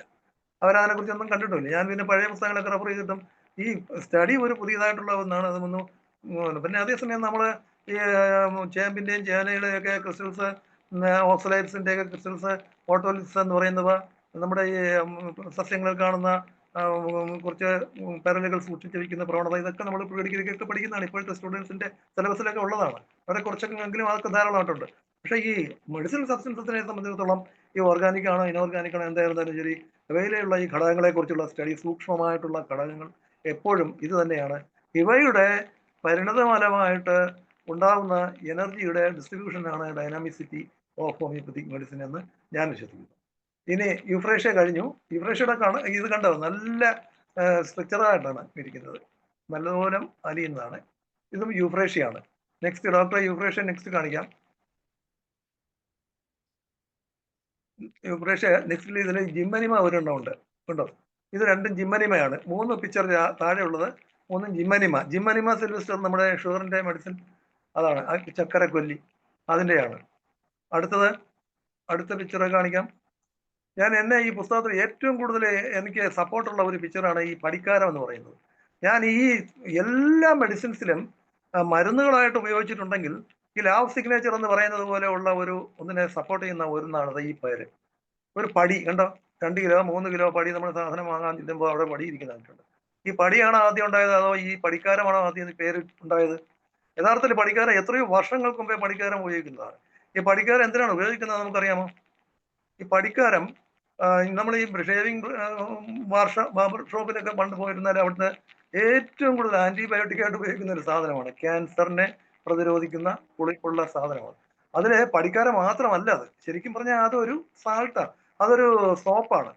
ആ കാരം എന്നാണ് മാത്രമേ അതിനെ പറയുള്ളൂ. അതിൽ അനേകം ഘടകങ്ങളുണ്ട്, പക്ഷെ മറ്റു പല ഘടകങ്ങളുണ്ട്. രുചി പുളിപ്പാണ്, അല്പം മതി. അത് ക്യാൻസറിനെ പ്രതിരോധിക്കുന്നതാണ്, മാത്രമല്ല ഗ്രോത്തിനെ റിട്ടാർഡ് ചെയ്യുന്നതാണ്. അതിനാണ് ഷേവ് ചെയ്തതിനു ശേഷം ഇങ്ങനെ ഫേസിൽ തേക്കുമ്പോൾ അത് തന്നെയാണ് എടുത്ത് വേറൊരാളും തേക്കുന്നത്. അദ്ദേഹം കഴുകിയിട്ടല്ല ഉപയോഗിക്കുന്നത്. അത് ഓർത്തിട്ടുണ്ടോ? വളരെ അടുത്ത കാലത്ത് ഒരു 10 വർഷത്തിന് 15 വർഷത്തിന് മുമ്പ് എല്ലാ ബാർബർ ഷോപ്പിനും ഉപയോഗിച്ചുകൊണ്ടിരുന്നത് സ്ഥിരമായിട്ട് ഇതാണ്. ഷേവ് ചെയ്യുന്നു, നന്നായിട്ട് ഷേവ് ചെയ്യുന്നു, എല്ലാം കഴിയുന്നതിന് ശേഷം തുടച്ചതിന് ശേഷം ഇത് അടിച്ച് നന്നായിട്ടൊന്ന് പിടിക്കുമോ ചേട്ടാ എന്ന് ചേട്ടന്മാരെല്ലാം അവിടെ പോയിരുന്ന് പറയും. ഇത് ഉപയോഗിക്കും. എന്തിനു വേണ്ടിയാണ്? ഇത് തേച്ച് കഴിഞ്ഞാൽ സുഖമാണ്. ആ കുറച്ച് നാളത്തേക്ക് ഇതിന്റെ ഗ്രോത്തും ഒന്ന് നന്നായിരിക്കും. അന്നേരമുള്ള മുറിവെല്ലാം സഡനായിട്ട് ഉണങ്ങിപ്പോകും. മാത്രമല്ല ഇൻഫ്ലമേഷൻസ് ഒന്നും വരില്ല, സ്കിൻ നന്നായിരിക്കും. ഏറ്റവും കൂടുതൽ ആന്റി ഫംഗലാണ് ഈ സാധനം. അപ്പൊ അതിന്റെ പേര് നോക്കും, നമ്മുടെ മലയാളത്തിലാണ് ഏറ്റവും നല്ല ശുദ്ധമായ പേര്, പടിക്കാരം, ആലം. ഇത് ആലത്തിൽ നിന്ന് തന്നെയാണ് കണ്ടത്. ഞാൻ ഈ ആലം സോപ്പ് വാങ്ങി അതിൽ നിന്ന് കണ്ടതാണ്. ഇത് എല്ലാ ദിവസവും നമുക്ക് കാണാം, ഈ ഇടത് സൈഡിൽ കിടക്കുന്നത് പോലെയെങ്കിലും സാധാരണ സൊല്യൂഷനിൽ കിട്ടും. നല്ല സ്ട്രോങ് സൊല്യൂഷൻ ആണെങ്കിൽ ആ പടിക്കാരം തന്നെ കാണും, പടി പോലെ തന്നെ കാണും. അപ്പൊ പേരുമായിട്ട് എന്തുമാത്രം ബന്ധമുള്ളതാണ്. എല്ലാം ഇതിനകത്ത് എടുക്കുന്ന നിലപ്പന അതുപോലുള്ളത് കാണുന്ന പിക്ചേഴ്സ്, വയണയിൽ കണ്ടത് എല്ലാം ഞാൻ ഇത്തരത്തിലുള്ള ചെറിയ അതിൻ്റെ ഒരു സ്മാൾ പോർഷൻ ഇതിനകത്ത് കാണും. അത് എപ്പോഴും ഉണ്ട്.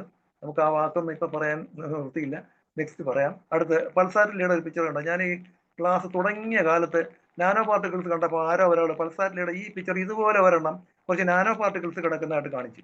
ഇതേപോലെയാണ് കണ്ടത്. ഞാനത് അന്നൊക്കെ ക്ലാസ്സിൽ ചുമ്മാ കേട്ടോണ്ടിരിക്കുകയാണ്. എനിക്കിതെല്ലാം പറയണമെന്നുണ്ട്, പക്ഷെ എനിക്കിത് കിട്ടുന്ന സമയം കിട്ടുന്നില്ല, എനിക്കതിന് പറ്റിയില്ല. ശരിക്കും പറഞ്ഞാൽ അതിനെ വളരെ അത്ഭുതമായിട്ട് മാറിപ്പോയി. സാരമില്ല. എന്തായിരുന്നാലും ഈ പൾസാറ്റിലെ ഇത് കണ്ടോ, പൾസാറ്റിലയുടെ ആകെ കിട്ടിയ ഒരു ക്രിസ്റ്റലാണ്. കുറേ ഉണ്ട്, എന്നാലും അപൂർവമായിട്ട് ഇത് മാത്രമേ ഞാൻ ടെക്സ്റ്റിൽ ഉൾപ്പെടുത്തിയുള്ളൂ. പോഡോഫില്ലമാണ് ലെഫ്റ്റ് കാണുന്നത് പൾസാറ്റിലെ. ഇത് താഴെ സാങ്കുനേറിയയുടെ ഒരു പിക്ചർ ഉണ്ട്. അത് ഈ കുടം, 2 നല്ല തിളങ്ങുന്ന 2 താഴികക്കുടങ്ങൾ, താഴികക്കുടം അല്ല, കുടം, വെള്ളം കോരുന്നതിനുള്ള കുടം പോലത്തെ 2 എണ്ണം കിടപ്പുണ്ട്. ഇത് നല്ല പിക്ചറാണ്. സാങ്കുനേറിയ കാനാഡൻസിസ് കണ്ടതാണ്, പിക്ചറാണ് കണ്ടോ. പൾസാറ്റിലെ ഇതുപോലെ ഒന്നാണ്, അതല്ല സോറി, ഇതാണ് അവിടെ അന്ന് ആരോ കാണിച്ചത്. ഇതുപോലെ നിങ്ങൾക്ക് എടുത്ത് നോക്കിയാൽ അറിയാം.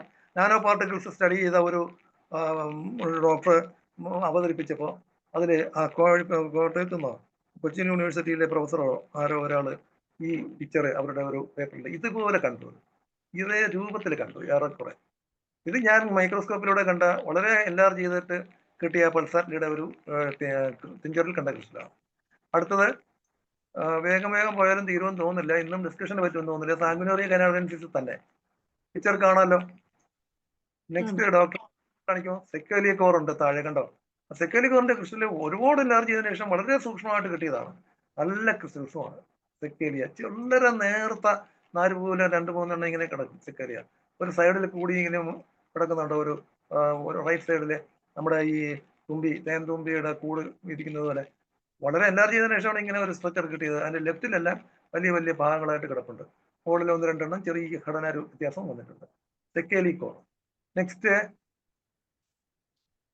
ഇപ്പൊ ഇത് നിങ്ങൾ കാണിച്ചിരിക്കുന്നത് ഞാൻ പറഞ്ഞതല്ല, കാണിച്ചത് ആർട്ടിക്ക യൂറൻസ് ആണ്. കണ്ടോ, ആർട്ടിക്ക യൂറൻസ്.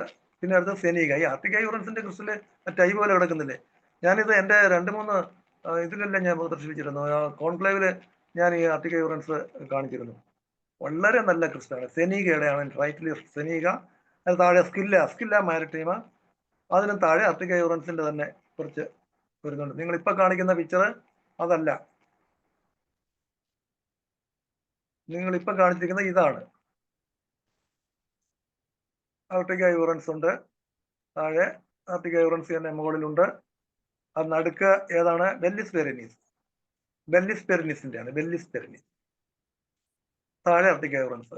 നെക്സ്റ്റ്, ഇനി നമുക്ക് കുറച്ചുകൂടെ സ്പീഡിൽ പോകാം. ഒരു 5-10 മിനിറ്റ് കൂടെയെങ്കിലും ഞാൻ പെട്ടെന്ന് പറഞ്ഞു തീർക്കാം. കൊക്കോ എന്ന് പറയുന്നതാണ് ഇത്. നെക്സ്റ്റ് കാണിക്കൂ ഡോക്ടറെ. തിയോബ്രോമ കൊക്ക എന്നാണ് ഇതിന്റെ സയന്റിഫിക് നെയിം. ഈ തിയോബ്രോമ എന്ന് പറഞ്ഞാൽ തിയോബ്രോമിൻ എന്ന് പറയുന്ന ഒരു ഘടകം അതിലുണ്ട് കൊക്ക. അതുകൊണ്ടാണ് ശ്വാസകോശങ്ങൾക്കും എനർജിക്കും പെട്ടെന്ന് വളരെ നല്ലതാണ് ഈ കൊക്ക. ഉന്നത പ്രദേശങ്ങളിലും ഉയരപ്രദേശങ്ങളിലും പോകുന്നവർക്ക് കൊക്ക കഴിക്കുന്നത് വളരെ നല്ലതാണ്. കൊക്ക നമ്മളെ വളരെ എനർജിക്കായിട്ട് ആക്കുന്ന കൊക്ക കോള അറിയാമല്ലോ. ഈ കൊക്ക കോള എന്ന് പറയുന്നതിന് വേണ്ടി മാത്രം വിദേശികൾ അനേകം പേര് ഇപ്പോഴും നമ്മുടെ കേരളത്തിലെ ഈ കൊക്കോ ഇറക്കുമതിയും നല്ല ബിസിനസ് നടക്കുന്ന ഒരു ആണ്. ഇടുക്കി പോലുള്ള ചെറിയ തണുത്ത പ്രദേശങ്ങളിൽ ധാരാളമായിട്ട് കൊക്കോ ഉണ്ടാകുന്നുണ്ട്. കൊക്കോയുടെ വിത്താണ് പൊടിച്ച് അരച്ച് ബ്രൗൺ ആയിട്ട് ഇങ്ങനെ ചേർത്ത് ഷുഗറുമായിട്ട് ചേർത്തിട്ട് ചോക്ലേറ്റ് ആയിട്ടൊക്കെ ഉപയോഗിക്കുന്നത്. കൊക്കൈൻ വേറെയാണ് കേട്ടോ, എല്ലാവരും തെറ്റിദ്ധരിക്കരുത്. കൊക്ക എന്ന് വെക്കുമ്പോൾ കൊക്കൈൻ എന്ന് പറയുന്നത് അത് വേറൊരു പ്ലാന്റ് ആണ്. അത് കൊക്കൈൻ ആണ്. ഈ തിയോബ്രോമിൻ എന്ന് പറയുന്നത് നമ്മുടെ തേയിലയിൽ ഉള്ളതും കൂടെയാണ്. അപ്പൊ തിയോബ്രോമിനും തിയോഫില്ലിനും ഉണ്ട്. തേയിലയിൽ തിയോഫില്ലിനാണ് ഉള്ളത് കൂടുതലും, തിയോബ്രോമിൻ കുറച്ചേ ഉള്ളൂ. പക്ഷേ കാപ്പിയിലും ഉണ്ട് ഈ തിയോഫില്ലിൻ. തിയോബ്രോമിൻ എന്ന് പറയുന്നതാണ് കൊക്കയിലുള്ളത്. ആ ബ്രോമിൻ എന്ന് പറയുന്ന ഭാഗം, ബ്രോമയുടെ, നമ്മുടെ ബ്രോമിൻ എന്തിനാണ്? റെസ്പിറേറ്ററി ട്രാക്റ്റിന് വളരെ കൂടുതൽ ആക്ഷൻ ഉള്ളതാണ് എല്ലാ ഹാലജൻസും.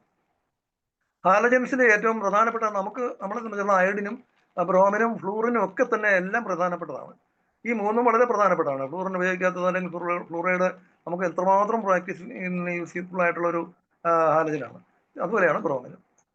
ഹാർട്ടിന് ലങ് ഡിസീസിന് ഇതിനൊക്കെ നല്ലതാണ്. നല്ലൊരു ഡ്രിങ്ക് ആയിട്ടും ഉപയോഗിക്കുന്നുണ്ട്. നെക്സ്റ്റ് കൊക്ക. അപ്പൊ അതിലെ ഘടകങ്ങളൊന്ന് കാണാം. കൊക്ക. നെക്സ്റ്റ് കാണിക്കൂ ഡോക്ടറെ. അപ്പൊ ഇതിന്റെ കണ്ടോ, നല്ല ഗ്ലാസ്. അപ്പൊ നമ്മളൊരു മെറ്റൽ, ഒരു ആണി ഉണ്ടല്ലോ, നല്ല പുതിയ ആണി വാങ്ങുമ്പോൾ അതിനെ മുറിച്ചിട്ടാൽ എങ്ങനെ നിൽക്കും, അതുപോലെ തിളങ്ങുന്ന ഒരു സാധനമാണ് ഈ കിടക്കുന്നത്. കൊക്കയിലുള്ളതാണ്. താഴ്വശത്ത് ഒരു കാര്യം ഇങ്ങനെ പൊട്ടിപ്പോയി, അതിനെ മുറിഞ്ഞ് ഞാൻ അതുപോലെ തന്നെ വരച്ച് ചേർത്തിരിക്കുന്നതാണ്. ഇവിടെ സൈഡിൽ അതിന്റെ ഒരു വലിയ പീസാണ് കിടക്കുന്നത്. ഇത് കൊക്ക എന്നുള്ളതാണ്. നെക്സ്റ്റ് പിക്ചർ ഒന്ന് കാണിക്കാമോ? നെക്സ്റ്റ്, ഇത് എള്ള്, സിസാമം ഇൻഡിക്കം അഥവാ എള്ളെന്നാണ്. നമുക്കറിയാമല്ലോ, എള്ളാണ് എണ്ണകളിൽ വെച്ച് ഏറ്റവും നല്ല എണ്ണ ഏതാണ്? നല്ലെണ്ണയാണ്. അതാണ് എള്ളെണ്ണ എന്നാണ് അതിനെ പറയുന്നത്. ഈ കാപ്സ്യൂൾസ് ആണ് ഇതിനെ ചെറിയ കാപ്സ്യൂൾസ് ഉണ്ട്, അതിനെ പൊടിച്ചാണ് ഈ നമുക്ക് എള്ളെണ്ണ ഉണ്ടാക്കുന്നത്. ഈ സിസാമം ഓയിൽ എന്നാണ് ഇതിന്റെ പേര്. സിസാമം ഓയിലിന്റെ പ്രത്യേകത എന്ന് പറഞ്ഞാൽ ജനറൽ ആയിട്ട് ബോഡിയെ ഹെൽത്ത് ആയിട്ട് സൂക്ഷിക്കുന്നത് മാത്രമല്ല, ത്വക്കിന് ഏറ്റവും നല്ലതാണ്. കാൽസ്യം വളരെ കൂടുതലുള്ളതാണ് എള്ള്. എള്ള് മാത്രം പൊടിച്ച് നമ്മൾ ധാരാളമായിട്ട് കഴിക്കുന്നത് അതിലും ചേർത്ത് കൽപ്പറ്റി എന്ന് പറയുന്നത് അയണാണ്. കരിപ്പട്ടിയുമായിട്ട് ചേർക്കുന്നത് ഒരു സമ്പുഷ്ട ആഹാരമാണ്. ബ്ലഡ് പ്യൂരിഫിക്കേഷൻ ഉണ്ടാകുന്നതിന് ഏറ്റവും നല്ല ഒരു സാധനമാണ് എള്ള്. വൈറ്റമിൻ ബി ഉണ്ട്, വളരെ ധാരാളമായിട്ടുണ്ട്. അയൺ ഉണ്ട്, കാൽഷ്യം ഉണ്ട്, ഇതൊക്കെ ഇതിന്റെ കൂടുതലുള്ളതാണ്. ഇനി അനീമിയ, പൈൽസ് ഇതുപോലുള്ള രോഗങ്ങളുള്ളവർക്ക് ഏറ്റവും കൂടുതലും ഉപയോഗപ്രദമായിട്ടുള്ള ഒന്നാണ് എള്ള്. നെക്സ്റ്റ് അതിന്റെ ക്രിസ്റ്റൽസ് കാണാം. അതിന്റെ ക്രിസ്റ്റൽസ് ആണ് ഇത്. ഈ കാണുന്നത് എള്ളിൽ നിന്ന് കണ്ടതാണ്. നെക്സ്റ്റ് ഡോക്ടറെ, നെക്സ്റ്റ് കാണിക്കാമോ? എള്ള് കണ്ടല്ലോ. ഇനിയിപ്പം നെക്സ്റ്റ് കാപ്പിയാണ്. കാപ്പിയുടെ പ്രത്യേകത എന്താണ്? Coffee arabica. അറബിക്ക എന്ന് ഉദ്ദേശിക്കുന്ന അറബിയിൽ നിന്നാണ് ശരിക്കും പറഞ്ഞ കാപ്പി ഇങ്ങോട്ട് വന്നത്. പക്ഷേ കാപ്പി വളരെ കൂടുതലായിട്ട് നമ്മൾ ഉപയോഗിക്കുന്നില്ല. വിദേശ രാജ്യങ്ങളിൽ ഏറ്റവും കൂടുതൽ കാപ്പിയാണ് തേയിലേക്കാൾ ഉപയോഗിക്കുന്നതെന്നാണ് എനിക്ക് തോന്നുന്നത്. ഇന്ത്യക്കാരാണ് ഏറ്റവും കൂടുതൽ തേയില ഉത്പാദിപ്പിക്കുന്നതും. ഇന്ത്യക്കാർ മാത്രമല്ല, ഇന്ത്യയിൽ നല്ലൊരു 75% വേൾഡിലെ ഇന്ത്യയിൽ നിന്നാണ്. മൂന്നാർ, വയനാട് പോലെ പല ഭാഗങ്ങളിൽ നിന്നും ഉത്തരേന്ത്യയിൽ നല്ലൊരു കൃഷിയാണ് തേയില. അതുപോലെയാണ് കാപ്പി. ഈ കാപ്പിയുടെ ഏറ്റവും വലിയ ഉപയോഗം, ഒരുപാട് ദൂഷ്യഫലങ്ങൾ പറയുന്നുണ്ടെങ്കിലും സ്ഥിരമായി കാപ്പി ഉപയോഗിക്കേണ്ടതാണ്. പ്രത്യേകിച്ച് നമ്മുടെ ഈ അധികമായിട്ട് സ്പീക്കേഴ്സ് അല്ലെങ്കിൽ കൂടുതലായിട്ട് ഒറേഷ്യസ് ആയിട്ട് സ്പീഡി പേഴ്സൺസ്, അവർക്കൊക്കെ കാപ്പി നല്ലതാണ്. കോഫി എപ്പോഴും ഉറക്കത്തിൽ ഉണ്ടാക്കുമെങ്കിലും ഉറക്കത്തെ നശിപ്പിക്കുന്നതുമാണ്. സമയം കണ്ട് കാപ്പി ഉപയോഗിക്കേണ്ടതാണെന്ന്. വല്ലപ്പോഴുമെങ്കിലും കാപ്പി ഉപയോഗിക്കണം. ബോഡി മസിൽസിനെ, നമുക്ക് ശരീരത്തിന്റെ കോശങ്ങളെയും നമ്മുടെ ബ്ലഡ് വെസൽസിനെയും ഉത്തേജിപ്പിക്കുന്നതിനും ടെൻസൈലാക്കി വെക്കുന്നതിനും കാപ്പിക്ക് കഴിയും. അപ്പം നല്ല ക്ഷീണിച്ചാലും എത്രയും ഉയരത്തിലൊക്കെ യാത്ര ചെയ്യുന്നവർക്കും കോഫി ഒന്ന് കുടിച്ചാൽ മതി, പെട്ടെന്ന് തന്നെ നമുക്ക് എന്ത് പറ്റുന്നു, ഹെൽത്തി ആയിട്ട് വരാൻ കഴിയും. ഇതൊരു unusual activity of mind and body ഉണ്ടാക്കുന്നതാണ് കോഫി. ഒരുപാട് തിങ്കേഴ്സ്, റൈറ്റേഴ്സ്, പെയിന്റേഴ്സ്, ആർട്ട് വർക്കേഴ്സിനെല്ലാം കോഫി വളരെ പ്രിയപ്പെട്ട ഒന്നാണ്. അവർക്ക് അത് ആവശ്യവുമാണ് ആയിരുന്നതായിട്ട് കണ്ടിട്ടുണ്ട്. ചരിത്രത്തിൽ കൂടുതലായിട്ട് പ്രാധാന്യം നേടിയ ഒരു സാധനമാണ് കോഫി, ടീയേക്കാളും. അടുത്തത് നെക്സ്റ്റ്, അനാൽജസിക് പ്രോപ്പർട്ടി ഉള്ളതുകൊണ്ടാണ് ഇത് പെയിനിനെ ഇല്ലാതാക്കുന്നത്. ഡോക്ടർ നെക്സ്റ്റ് കോഫി, നെക്സ്റ്റ് കോഫിയിൽ കണ്ട ക്രിസ്റ്റൽസ് ആണ്. അത്ര വ്യക്തമല്ല, എന്നാലും താഴെ ഞാൻ അതിന്റെ പിക്ചേഴ്സ് കിട്ടിയത് ഒരുപാട് വരച്ച് ചേർത്തിട്ടുണ്ട്. അതെല്ലാം നല്ല വളരെ കൃത്യത ഉള്ളതാണ്. ഈ പരിയുടെ ഭാഗം കണ്ട് പറഞ്ഞപ്പോൾ ഞാൻ പറഞ്ഞു പൊളി പോലെ കിടക്കുന്ന ചില ഭാഗങ്ങളുണ്ടെന്ന്. കോഫിയിൽ അതുണ്ട്. കോഫി നല്ല സെറ്റൊക്കെ ഉണ്ടാക്കുന്നതാണ്. നെക്സ്റ്റ് മല്ലി, കൊറിയാൻഡർ അല്ലെങ്കിൽ സെറ്റേവം. ഈ മല്ലിയുടെ പ്രത്യേകത എന്ന് പറഞ്ഞാൽ മല്ലി താഴ്വശത്തുള്ള ലീഫുകളെല്ലാം ഈ പരസ്പരം വേർതിരിയാത്തതായിരിക്കും. മുകളിലോട്ട് വരുന്നൊരു മല്ലി ഇല വേർതിരിഞ്ഞതായിരിക്കും. ആ മല്ലി ഇല വാങ്ങുമ്പോൾ നോക്കിയാൽ ശ്രദ്ധിച്ചാൽ കാണാൻ പറ്റും. നമ്മൾ ശ്രദ്ധിച്ച് കാണില്ല. താഴെയുള്ളവ വിതർച്ച് വരാറില്ല, വേർതിരിയാറില്ല. മുകളിലോട്ട് വരുന്നതോറും തണ്ടിലെ ഇലകൾ വേർതിരിഞ്ഞ് കിടക്കുന്നതാണ്. 30 മുതൽ 90 സെന്റിമീറ്റർ വരെ മാത്രമേ ഇത് വളരും. നല്ല സ്പർഡി ആയിട്ടുള്ള വളരെ സ്മൂത്താണ്. അതിന്റെ സ്മെല്ല്, മല്ലിയുടെ കാര്യം നമുക്ക് പറയണ്ടല്ലോ. കൊറിയാൻഡർ എന്ന് പറയുന്നതിൽ എപ്പോഴും എളുപ്പമുണ്ട്. അതിന് പ്രധാന ഘടകം എന്ന് പറയുന്നത് കൊറിയാൻഡ്രിൻ, ജെറാനിയോൾ എന്ന ആൽക്കലോയിഡ്സ് ആണ്. ഇത് ആൽക്കലോയിഡ്സ് ആണ് കൊറിയാൻഡർ എന്ന് പറയുന്നത്. പിന്നെ ഇതിന് പ്രത്യേക സ്മെല്ലുണ്ട്. അത് വളരെ തണ്ടൊക്കെ സോഫ്റ്റ് ആണ്. മിനറൽസ് ധാരാളമായിട്ടുണ്ട്. ഡൈജഷനെ ഹെൽപ്പ് ചെയ്യുന്നു. പിന്നെ അതൊരു ഡയൂററ്റിക് ആണ്. മല്ലി വെള്ളം കുടിക്കുന്നതുകൊണ്ട് കൂടുതൽ യൂറിൻ പ്രൊമോട്ട് ചെയ്യും. നെക്സ്റ്റ് പ്ലാന്റിന്റെ മല്ലിയുടെ ക്രിസ്റ്റൽസ് കാണാം. മല്ലിയുടെ ക്രിസ്റ്റൽസ് ഈ വല സൈഡിൽ ചെറിയൊരു തന്നെ വ്യത്യസ്തമായിട്ട് കിടപ്പുണ്ട്. ലെഫ്റ്റ് സൈഡിലും ഉണ്ട്. ക്രിസ്റ്റൽസ് കാണാൻ വളരെ പാടാണ്. കാരണം ഇത് അത്ര നമുക്ക് സോഫ്റ്റ് ആയിട്ടുള്ള മല്ലി അല്ലെങ്കിൽ നല്ലതുപോലെ വളർത്തി കട്ടി പിടിപ്പിച്ച് വരണം. അത് ഞാൻ പറഞ്ഞ ഒരു പോയിന്റാണ്. കാര്യം എന്ന് പറഞ്ഞാൽ ചിലത് വളരെ സോഫ്റ്റ് ആയിട്ടുള്ളതിലാണ് ചില ക്രിസ്റ്റൽസ് കിട്ടുന്നത്. ചിലത് ഓൾഡ് ലീഫിലാണ് കൂടുതലായിട്ട് കാണുന്നത്. മിക്കവാറും ഇത് മെറ്റബോളിക് പ്രോഡക്ട്സ് ആണെങ്കിലും ചിലവയെല്ലാം എക്സ്ക്രീറ്ററി പ്രോഡക്ട്സ് ആയിട്ടും ഈ മിനറൽസിനെ കാണാൻ കഴിയും. ഈ ആൽക്കലോയിഡ്സും ഫിനോൾസും ഒക്കെ മെഡിസിൻസിലും പ്ലാന്റ്സിലും ഉണ്ടെങ്കിലും അതൊന്നും തന്നെ ആ പ്ലാന്റ്സിന് വേണ്ടതാണോ എന്ന് നമ്മളൊന്ന് സ്റ്റഡി ചെയ്യേണ്ടതാണ്. ഉദാഹരണത്തിന് നമ്മളിപ്പോൾ സ്ട്രിച്ചിനിൻ എടുത്തു. നെക്സോമിക്കയിൽ സ്ട്രിച്ചിനിൻ എത്ര ലോ ആയിട്ടുള്ള ലീഫിലെടുത്താലും അതിന്റെ വേരെടുത്താലും തണ്ടെടുത്താലും കായെടുത്താലും സ്ട്രിച്ചിനിൻ കാണും. അത് കയ്പാണ് എന്നുള്ളതും അറിയാം. ഹൈലി പോയിസണസ് ആണ്. വളരെ പോയിസണുകളിൽപ്പെട്ട നമ്മളെ അറിയാതെ തന്നെ പെട്ടെന്ന് സ്റ്റഡാക്കി ഒരു എന്താ പറയുന്നത് സ്റ്റേജിൽ എത്തിച്ച് പെട്ടെന്ന് തന്നെ നമുക്ക് ശ്വാസത്തെ തടസ്സമാക്കി മരണത്തിൽ എത്തിക്കുന്നതാണ് സ്ട്രിച്ചിങ് പോയിസൺ. അപ്പൊ അത്രയും സ്ട്രോങ് ആയിട്ടുള്ളതിന്റെ ആ മോളിക്കുലർ ഞാൻ പറഞ്ഞില്ലേ, അതിൽ C21 carbon 21, hydrogen 22, nitrogen 2, oxygen 2. അതിന് ആ നൈട്രജൻ പറയാൻ വേണ്ടിയാണ്. നൈട്രജൻ എന്ന് പറയുന്നത് വെറും 2 മോളിക്കുളേ ഉള്ള ഒരു ഇതില്. എന്നാൽ ഇതിലൊന്നും തന്നെ ഇല്ല. നമ്മൾ ഈ പറയുന്ന മൈക്രോ ന്യൂട്രിയൻസ് എന്ന് പറയുന്ന ഒരുപാട് ഘടകങ്ങളുണ്ട്. 50ഓളം മൈക്രോ എലിമെന്റ്സ് മനുഷ്യ ശരീരത്തിലും ഉണ്ട്, പ്ലാന്റ്സിനും അതേപോലെ തന്നെ ഉണ്ട്. ഈ പ്ലാന്റ്സിനുള്ള പ്രധാനപ്പെട്ടതിൽ കാർബൺ, നൈട്രജൻ, ഓക്സിജൻ എന്ന് പറയുന്ന കാർബണിക സംയുക്തങ്ങൾ വളരെ കൂടുതലുണ്ട്. അവയിൽ തന്നെയാണ് ഈ പറയുന്ന എല്ലാം ഇൻക്രിസ്റ്റിന്, യൂജീനോൾ, കുർക്കുമിൻ, പിന്നെ അസഡിറക്റ്റിൻ, വാസിസിൻ, ഇൻക്രിസ്റ്റിൻ എന്നൊക്കെ പറഞ്ഞ് വിവിധ പേരുകളിൽ നാം വിതരിച്ച് അറിഞ്ഞ പല ഘടകങ്ങളുള്ളത്. അവയുടെ സ്വഭാവവും അവയുടെ ഗുണങ്ങളിൽ നിന്നാണ് വ്യത്യസ്തമായിട്ട് പല ശാസ്ത്രജ്ഞന്മാരും അത് മനസ്സിലാക്കിയത്. അവര് വളരെ വർഷങ്ങളായിട്ട് ഓരോരുത്തരുടെയും പേരിലും ഒക്കെ അറിയുന്നതാണ്. സ്റ്റിച്ചിനെ എന്നൊക്കെ പറയുന്നത് നമ്മളിങ്ങനെ ഈസി ആയിട്ട് പറഞ്ഞു പോകുന്നെങ്കിലും ഇതിലെ ഓരോ ഘടകങ്ങളും 10-12 ഘടകങ്ങളുണ്ട്, പുതിയതായിട്ടൊക്കെ ഉള്ളതാണ്. യൂജിനോൾ എന്ന് പറയുന്നത് തുളസിയിൽ ഉള്ളതാണെങ്കിലും തുളസി പോലുള്ള ആരോമാറ്റിക് ആയിട്ടുള്ള മിക്കവാറും എണ്ണത്തിൽ ആ യൂജിനോളാണ് ഉള്ളത്. ഇപ്പൊ തുമ്പ എടുത്ത് ആരോമാറ്റിക് എന്ന് പറയുമ്പോൾ മണവും ഗുണവും ഉള്ളതാണ്. തുളസിയുടെ മണം വേറെ ഒന്നിനും ഇല്ലെന്നാണ്. അപ്പൊ തുളസിയുടെ ചുറ്റും നമ്മളൊന്ന് ചുറ്റി കറങ്ങിയാൽ മാത്രമേ മതി, അല്ലെങ്കിൽ അതിന്റെ പ്രസൻസ് മതി തുളസി. അത് നമ്മുടെ ശ്വാസകോശങ്ങളെ ഉത്തേജിപ്പിക്കും. ശ്വാസകോശത്തിന് അകത്ത് വലിയ കുറെ ലോമികകൾ ഹെയറി പോലെ വളരെ വലിയൊരു കാടാണ്. ശരിക്കും ഒരു വലിയ തിങ്ങിയ കാട്ടിനുള്ളിലൂടെ കടന്നു പോകുന്നവരാണ് നമ്മുടെ ബ്രോങ്കിയൽ ട്യൂബ്. ആ ട്യൂബിനകത്തുള്ള ആ ഒരു ഇത് എപ്പോഴും വന്ന് നശിച്ചുകൊണ്ടിരിക്കുന്നു. അവരുടെ ആയുസ് വളരെ കുറവാണ്. പെട്ടെന്നുണ്ടാകുന്നത് പെട്ടെന്ന് നശിക്കുന്നു. ചുമയൊക്കെ ഉണ്ടാകുമ്പോൾ വളരെ വളരെ മിനിറ്റ് ആയിട്ട് അത് പെട്ടെന്നുണ്ടാകും. എന്നാലും മനുഷ്യ ശരീരത്തിന്റെ സമയത്തെ സംബന്ധിച്ചിടത്തോളം വളരെ ചെറിയ ഒന്നുമാണ്, എന്നാൽ അത്രമാത്രം ആക്യുറേറ്റ് ആണ്. ഇപ്പൊ ഫീമെയിൽ കംപ്ലൈൻസിനെ സംബന്ധിച്ചിടത്തോളം നമുക്കറിയാം, ഓവലറി പോർഷൻസ് ഒക്കെ നമ്മൾ സ്റ്റഡി ചെയ്യുമ്പോൾ നമുക്കറിയാം അവരുടെ ടൈമിങ് എന്തുമാത്രം ടൈമിംഗ് ആണ്. അത് എന്തുമാത്രമാണ് ഫാലോപ്പിയൻ ട്യൂബിൾസിന്റെ മൂവ്മെന്റ്സും ആ ഓവയുടെ മൂവ്മെന്റ്സും അവ കൊണ്ടെത്തിക്കുന്നത്. ഇത്ര സമയത്തിനുള്ളിൽ തീർച്ചയായിട്ടും അവ പുറത്തു പോയിരിക്കണം, അല്ലെങ്കിൽ ഇത്രയും മിനിറ്റ്സ് മൂവ് ചെയ്തിരിക്കും. ഇതൊക്കെ ടൈമിംഗ് എന്ന് പറയുന്നത്. അപ്പൊ എത്ര വിശാലമായ ഒരു കാഴ്ചപ്പാടാണ്. അതിൽ ഈ ചെറിയ മൈക്രോ ന്യൂട്രിയൻസ് എന്ന എലിമെന്റ്സ് എന്നൊക്കെ പറയുന്നതിന്റെ സ്ഥാനം എത്ര വലുതായിരിക്കും എന്ന് അറിയാമോ? അപ്പോൾ ഈ എലിമെന്റ്സ് ഒന്നും ഒരിക്കലും വിട്ടുകൊടുക്കില്ല. കാര്യം എന്ന് പറഞ്ഞാൽ പ്രകൃതിയിൽ ഇപ്പോൾ സോഡിയത്തിന്റെ ഒരു മോളിക്കൂൾ എന്ന് പറഞ്ഞാൽ സോഡിയത്തിന്റെ മോളിക്കൂളായിട്ട് തന്നെ ഇരിക്കും. വെള്ളത്തിൽ സോഡിയം ഇട്ട് കഴിഞ്ഞാലുള്ള സ്വഭാവം അറിയാമല്ലോ. അപ്പോൾ തന്നെ വളരെ തീപ്പന്തം പോലെ പടർന്ന് അത് സോഡിയം ഹൈഡ്രോക്സൈഡായി മാറിയിരിക്കും. സോഡിയമായിട്ട് നിലനിൽക്കില്ല. സ്വതന്ത്രമായിട്ട് അങ്ങനെ ഒരു കെമിക്കലും നിൽക്കില്ല. ഗോൾഡ് മാത്രമാണ് പ്രകൃതിയിൽ നമുക്ക് സ്വതന്ത്രമായി കാണപ്പെടുന്ന ലോഹം. മറ്റെല്ലാ പദാർത്ഥങ്ങളും സംയുക്തങ്ങളായി മാത്രമേ കാണുന്നുള്ളൂ. ആന്റിമണി എന്ന് പറയുന്നതിനെ കുറിച്ച് പഠിക്കുകയാണെങ്കിൽ ഏറ്റവും പ്രധാനമായിട്ട് നമ്മളെ ഹോമിയോപ്പതിക്കാർ അറിയാത്ത ഒരു കാര്യമുണ്ട്. ഞാൻ ഈ പഴയ ആന്റിമണിയുടെ സ്വഭാവം മുഴുവൻ വായിച്ചതിൽ നിന്ന് ഒരുപാട് വർഷത്തെ പഴക്കമുള്ളതാണ് ആന്റിമണിയുടെ ഉപയോഗം. ക്യാൻസറിന്റെ പോലുള്ള രോഗങ്ങളെയും കോശങ്ങളുടെ വിഭജനത്തിലും അവയുടെ മൂവ്മെന്റ്സിലുമൊക്കെ ഒരുപാട് ഇൻഫ്ലുവൻസ് ചെലുത്തുന്ന ഒന്നാണ് ആന്റിമണി.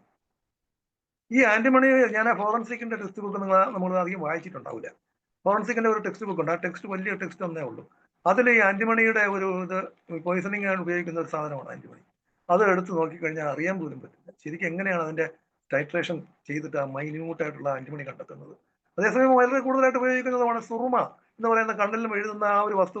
എത്രയോ നൂറ്റാണ്ടുകൾക്ക് മുമ്പേ ഉപയോഗിക്കുന്നതാണ്. സുറുമ കണ്ണിലാണ് എഴുതുന്നത്. അത് നമ്മുടെ വൈദ്യത്തിനെ സംബന്ധിച്ചിടത്തോളം നമുക്ക് പ്രധാനമാണ്. കണ്ണിൽ എഴുതുന്ന സുറുമ എങ്ങനെ ഒരു മനുഷ്യന്റെ സ്വഭാവ ശരീരത്തിനെ മൊത്തമായി ബാധിക്കുന്നു. അത്രയും സെന്റിയന്റ് ആയിട്ടുള്ള ബ്ലഡ് വെസൽസിനെ ഇത് ആക്ട് ചെയ്യുന്നുണ്ട്. വളരെ മൈന്യൂട്ടായിട്ടാണെങ്കിലും അല്പം മാത്രമാണെങ്കിലും സ്വഭാവവിശേഷം വളരെ കൃത്യമായിട്ട് അവ സൂക്ഷിക്കും. എന്നിരിക്കല് ഈ വസ്തുക്കളെല്ലാം തന്നെ ഈ ഓർഗാനിക് മോളിക്യൂൾസിനെ ട്രാൻസ്ഫർ ചെയ്ത് ഈ വേരിലൂടെ വരച്ചെടുക്കുന്ന വസ്തുക്കളെ ട്രാൻസ്ഫർ ചെയ്ത് പ്ലാന്റ്സ് എങ്ങനെ കീപ്പ് ചെയ്യുന്നു, എങ്ങനെ നിലനിൽക്കുന്നു, അവയുടെ ഹീറ്റ് സംരക്ഷിക്കുന്നു. ഇത്രയും വെയിലത്ത് ഈ സസ്യങ്ങൾ നിൽക്കുന്നു, ഒന്നും പാടിപ്പോകുന്നില്ല. നമ്മൾ നോക്കി അതിന്റെ വേരെല്ലാം ഉണങ്ങിയിരിക്കും, വേരിൽ അല്പം വെള്ളം കാണില്ല, പക്ഷെ പട്ടു പോകുന്നുണ്ടോ? അങ്ങനെയൊന്നും ഒരു സസ്യം പെട്ടുപോകില്ല പെട്ടെന്ന്. ഒരു നാൾ വേണം, ഒരു 3-4 ദിവസമൊക്കെ തീരെ ഇല്ലാതെ വന്ന് ഒരു പക്ഷെ ചട്ടിയിൽ നിൽക്കുന്നതാണെങ്കിലും പോകും. മറ്റുള്ളവരതാണെങ്കിൽ കാപ്പിലറി വഴി അത് എങ്ങനെയെങ്കിലും ആ വാട്ടർ മോളിക്യൂൾസ് ഉള്ളതിനെ അബ്സോർബ് ചെയ്ത് അതിന് കിട്ടും. അപ്പൊ അത്രയും ഉള്ള ആ ഒരു ഘടനാവിശേഷങ്ങളെ കീപ്പ് ചെയ്ത് ജീവന്റെ ആ ഒരു പ്രത്യേകതയാണ് സംജ്ഞ, അതായത് അറിവ്. ഈ അറിവ് എന്ന് പറയുന്നതിനെ നമ്മളിപ്പം തിരിച്ചറിയുക. ഒരു പദാർത്ഥം ഉള്ളിലോട്ട് പോയാൽ അതിന് എന്തെങ്കിലും മനസ്സിലാകണം. ശരീരത്തിന് മനസ്സിലായെങ്കിൽ മാത്രമേ ആദ്യം മനസ്സിലാക്കുകയാണ് ചെയ്യുന്നത്. അതിന് പ്രത്യേകതമായിട്ടുള്ള ഘടകങ്ങൾ അവർ തൊട്ട് അറിഞ്ഞ് നോക്കുന്നതിനൊക്കെയുള്ള ഘടകങ്ങളുണ്ട്. അങ്ങനെ വളരെ മൈക്രോ സ്റ്റഡി എന്ന് പറയുന്നത് വളരെ മാക്രോ സ്റ്റഡിയാണ്. അതാണ് മാക്രോ. അവിടെ മാക്രോ എന്ന് തുടങ്ങിയിട്ട് നമ്മൾ മൈക്രോയിലോട്ട് പോകണം. എന്നാൽ മാത്രമേ ഹോമിയോപ്പതിയുടെ ഈ ഡൈനാമിക് ആയിട്ടുള്ള ചെറിയ action to the cellular basis and the specific site of the action നമുക്ക് മനസ്സിലാക്കാൻ സാധിക്കും. അത് നമുക്ക് അറിയാൻ വളരെ എളുപ്പമാണ്. എത്ര എളുപ്പമുണ്ട്! 5-6 മാസം പഠിച്ച് 5-6 മെഡിസിൻസ് ഉണ്ടെങ്കിലും ഒരു ഹോമിയോപ്പതിക്കാരൻ വളരെ രാജാവാണ്, വളരെ മിടുക്കനാണ്. നമുക്ക് പ്രാക്ടീസ് വളരെ ഈസിയാണ്. അതാണ് നമ്മുടെ ലാഘവത്വം. അതുകൊണ്ടാണ് നാം ഇത്രയും മടിയന്മാരായിരിക്കുന്നത്. നെക്സ്റ്റ് നോക്കാം ഡോക്ടറെ. മല്ലി കഴിഞ്ഞു. ഇതിപ്പോ ഇന്നും സമയം എനിക്ക് പറഞ്ഞു പോകാൻ പറ്റുമെന്ന് തോന്നുന്നില്ല, പെട്ടെന്ന് പോകാം. മാതളം അറിയാമല്ലോ, എല്ലാവർക്കും അറിയാം. പൊമഗ്രാനൈറ്റ്. ഇതിന്റെ പേര് എന്ന് പറയുന്നത് പ്യൂണിക്ക ഗ്രനൈറ്റ് ആണ് ഇംഗ്ലീഷ്. ഞാനിത് വളരെ പ്രധാനപ്പെട്ട ഒന്നാണ്. എല്ലാവർക്കും ഈ അസുഖമുള്ള രോഗം റിക്കവർ ചെയ്യുന്നതിന് ഓറഞ്ചും ആപ്പിളും പോലെ തന്നെ മൂന്നാമത്തെ ഒന്നാണ് ഈ ഫ്രൂട്ട്. ബ്ലഡ് ഫോർമേഷന് വളരെ കൂടുതൽ സഹായിക്കുന്നതാണ്. Thiamine, nicotinic acid, vitamin C, pectin, sugar, tannin എന്നീ ഘടകങ്ങൾ ഇതിനകത്തുണ്ട്. ഇതൊക്കെ നമുക്ക് ഒരു രോഗത്തിൽ നിന്ന് റിക്കവർ ചെയ്ത് വരുന്ന റിക്കവറി പീരീഡിൽ അത്യാവശ്യമാണ്. കൂടാതെ ഇതിൽ നല്ല ഒരു ഘടകം പ്രോട്ടീൻ, മഗ്നീഷ്യം ഉണ്ട്. മഗ്നീഷ്യവും പ്രോട്ടീനും ഉണ്ട്. ഇതിന്റെ റൂട്ട് വയറിളക്കം തന്നെ അരച്ച് കൊടുക്കാറുണ്ട്. ഇതിന്റെ തോടും ഒക്കെ നമ്മൾ പണ്ട് കാലത്ത് വയറിളക്കം ഉള്ളവർക്ക് ഇത് തോട് വെള്ളം അരച്ച് ചൂടാക്കി കൊടുത്താൽ വയറിളക്കമൊക്കെ പെട്ടെന്ന് പറയും. അങ്ങനെയുള്ള ചികിത്സയിൽ വളരെ കൂടുതൽ പ്രാധാന്യമുള്ളതാണ് മാതളം. മാതളത്തിന്റെ കുറച്ച് ഒരു സ്പൂണെങ്കിലും ദിവസം കഴിക്കുന്നത് നമ്മുടെ ഹീമോഗ്ലോബിൻ സ്റ്റഡി ആയിട്ട് നിൽക്കുന്നതിന് നമ്മളെ ഹെൽപ്പ് ചെയ്യും. അടുത്തത് മാതളം കഴിഞ്ഞു. അതിന്റെ ക്രിസ്റ്റൽസ് കാണിക്കാം. ഈ മാതളത്തിന്റെ ക്രിസ്റ്റൽ ഞാൻ കുറച്ച് ഷുഗറുമായിട്ട് എടുത്തിട്ട് അതിനെ ഒന്ന് ടൈച്ചറേറ്റ് ചെയ്ത് സക്കസ് ചെയ്ത് ആ ക്രിസ്റ്റൽ എനിക്ക് അതുപോലെ കാണാൻ കഴിഞ്ഞിട്ടുണ്ട്. വേറൊരു പിക്ചർ ഉണ്ട് എൻ്റെ. അത് ഇതേപോലുള്ള ക്രിസ്റ്റൽ എനിക്ക് കിട്ടി. അതിൽ നിന്ന് എനിക്ക് മനസ്സിലാകുന്ന ഒരുപാട് ടൈച്ചറേറ്റ് ചെയ്തതിനു ശേഷം പൊട്ടൻസൈറ്റൈസ് ചെയ്തതിനു ശേഷം എനിക്ക് കാണാൻ കഴിഞ്ഞ ഒരു ക്രിസ്റ്റൽ ഈ മാതളത്തിൻ്റെയാണ്. നമ്മുടെ മെഡിസിൻസ് ഒന്നും ഹോമിയോപ്പതിക്കലായിട്ട് മാതളം ഉപയോഗിക്കുന്നതായിട്ട് അറിയില്ല. പക്ഷേ ഇത് പാരമ്പര്യമായിട്ട് വളരെ കൂടുതലായിട്ട് ഉപയോഗിക്കുന്ന ഒരു മരുന്നാണ് മാതളം. നെക്സ്റ്റ്, ഈ അടുത്ത കാലത്ത് ഒരുപാട് നെക്സ്റ്റ് കാണിക്കണം ഡോക്ടറെ. നമ്മുടെ ഈ അടുത്ത കാലത്ത് ഒരുപാട് പ്രാമുഖ്യം വന്ന അതാണ് ഈ മുള്ളാത്ത. അനോന ഫാമിലിയിൽ പെടുന്ന മൂറിക്കാറ്റ എന്ന് പറയുന്ന ഒരു ചെടിയാണ്. ഒരു സ്മെല്ല് ഈ അനോന ഫാമിലി പറയുന്ന എല്ലാ മുന്തിരികൾക്കും ഒരു സ്മെല്ലുണ്ട്. നല്ല ഒരു വല്ലാത്ത ഇഷ്ടപ്പെട്ട ഒരു സ്മെല്ലാണ് എനിക്ക് അപ്പൊ ഇത് ഓയിലിയാണ്, ഇതിന്റെ എയറോമാറ്റിക് ആയിട്ടുള്ള ഒരു ഓയിലാണ് ഇതിന്റെ സ്മെല്ലിന് കാരണം. മുള്ളാത്ത എന്നാണ് പറയുന്നത്. കായ് ഇങ്ങനെ മുള്ള പിടിച്ചിരിക്കുന്ന കായായിട്ടിരിക്കും, പച്ച പല ഷേപ്പിലും ഇരിക്കും, ഇതിന് ഒരു ഒത്ത ഷേപ്പ് ഉള്ളതല്ല. പക്ഷെ എന്നാലും ഏറെക്കുറെ ഒരു ഷേപ്പ് ഒരു ഷേപ്പിൽ വരും. അതിനകത്ത് ഉള്ള ഫ്ലഷി പാർട്ട് ഇതിന്റെ ഇലകൾക്കാണ് കൂടുതൽ ഈ അടുത്ത കാലത്ത് പ്രാമുഖ്യം വന്നത്. കായും കഴിക്കാം. Cancerous spinal injury, spinal cancer ഇൻവോൾവ്മെന്റിലൊക്കെ വളരെ കൂടുതലായി. ഇടുക്കി ഡിസ്ട്രിക്റ്റിലൊക്കെ പ്രത്യേകമായിട്ട് ഇങ്ങനെ ഇതിന്റെ കായ് പ്രത്യേകം വെച്ചിട്ട് കൂടുതലായിട്ട് ഇതിനെ ഡിസ്പെൻസ് ചെയ്ത് കച്ചവടത്തിന് നല്ല വില വന്നു. ഒരു കായ്ക്കൊക്കെ തന്നെ 80 രൂപ, കുറച്ച് ഇലകൾക്ക് മാത്രം 80 രൂപ, 100 രൂപയ്ക്കൊക്കെ ഓരോരുത്തർ വിറ്റു. അത് ഈ സമയത്ത് നല്ലതായിരുന്നു ഈ മുള്ളാത്തയുടെ കുറച്ച് ക്രിസ്റ്റൽസ് കാണിക്കുക. Next crystals.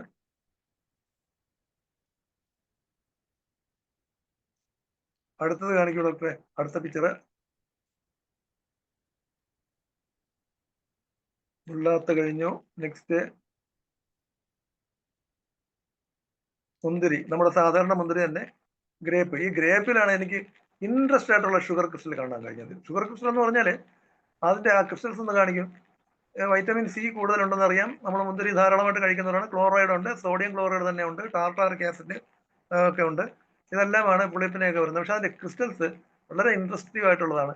നമുക്ക് വലിയ ക്രിസ്റ്റൽസ് കാണാൻ കഴിഞ്ഞു, നല്ല ഗ്ലാസി ആയിട്ട്. പിറക്കി എടുക്കാമായിരുന്നു. ചെറിയ നീഡിൽ വെച്ച് ഞാൻ ഇതിനെ ഇങ്ങനെ മൈക്രോസ്കോപ്പിൽ നിന്ന് നീക്കി കാണാൻ കഴിഞ്ഞു എനിക്ക്. വളരെ ടിപ്പിക്കലായിട്ടുള്ള ക്രിസ്റ്റലാണ്. കുറച്ചുകൂടെ നോക്കാം, താഴെ അതിനെ വരച്ച് ചേർത്തിട്ടുണ്ട്. വലിയ ക്രിസ്റ്റലാണ്. ഇതെല്ലാം ക്രിസ്റ്റൽസ് ആണ്. ഗ്ലാസി ആയിട്ടുള്ള പഞ്ചസാര വലിയ ഒരു കട്ടി പിടിച്ച് കിടക്കുന്ന എങ്ങനെ ഇരിക്കും, കൽക്കണ്ടൊക്കെ കിടക്കുന്ന പോലെ കിടക്കുന്നു, വലുതാണ്. അത് നമ്മൾ ഈ മുന്തിരി, ഉണക്കമുന്തിരി നോക്കിയാൽ അറിയാം. വലിയ മുന്തിരിയാണെങ്കിൽ ഉണക്കമുന്തിരി വാങ്ങിയിട്ടുള്ളവർക്ക് കാണാം, അതിനകത്ത് ഈ പിടിച്ചിരിക്കും. അതിന്റെ ഷുഗർ തന്നെയാണ്. നമുക്ക് വലിയ ക്രിസ്റ്റൽസാണ്. ശരിക്കും നേരിട്ട് കാണാൻ പറ്റുന്ന, ഷുഗർ കാണാൻ കഴിയുന്ന ഒരു ഫ്രൂട്ടാണ് മുന്തിരി. മുന്തിരിയിൽ ധാരാളമായിട്ട് വേറൊരു രൂപത്തിൽ മാറിപ്പോകും. പിന്നീട് ഇത് വൈനൊക്കെ ആക്കുമ്പോൾ ഇതിൻ്റെതായിട്ടുള്ള ഘടകങ്ങളൊക്കെ മാറിപ്പോകും.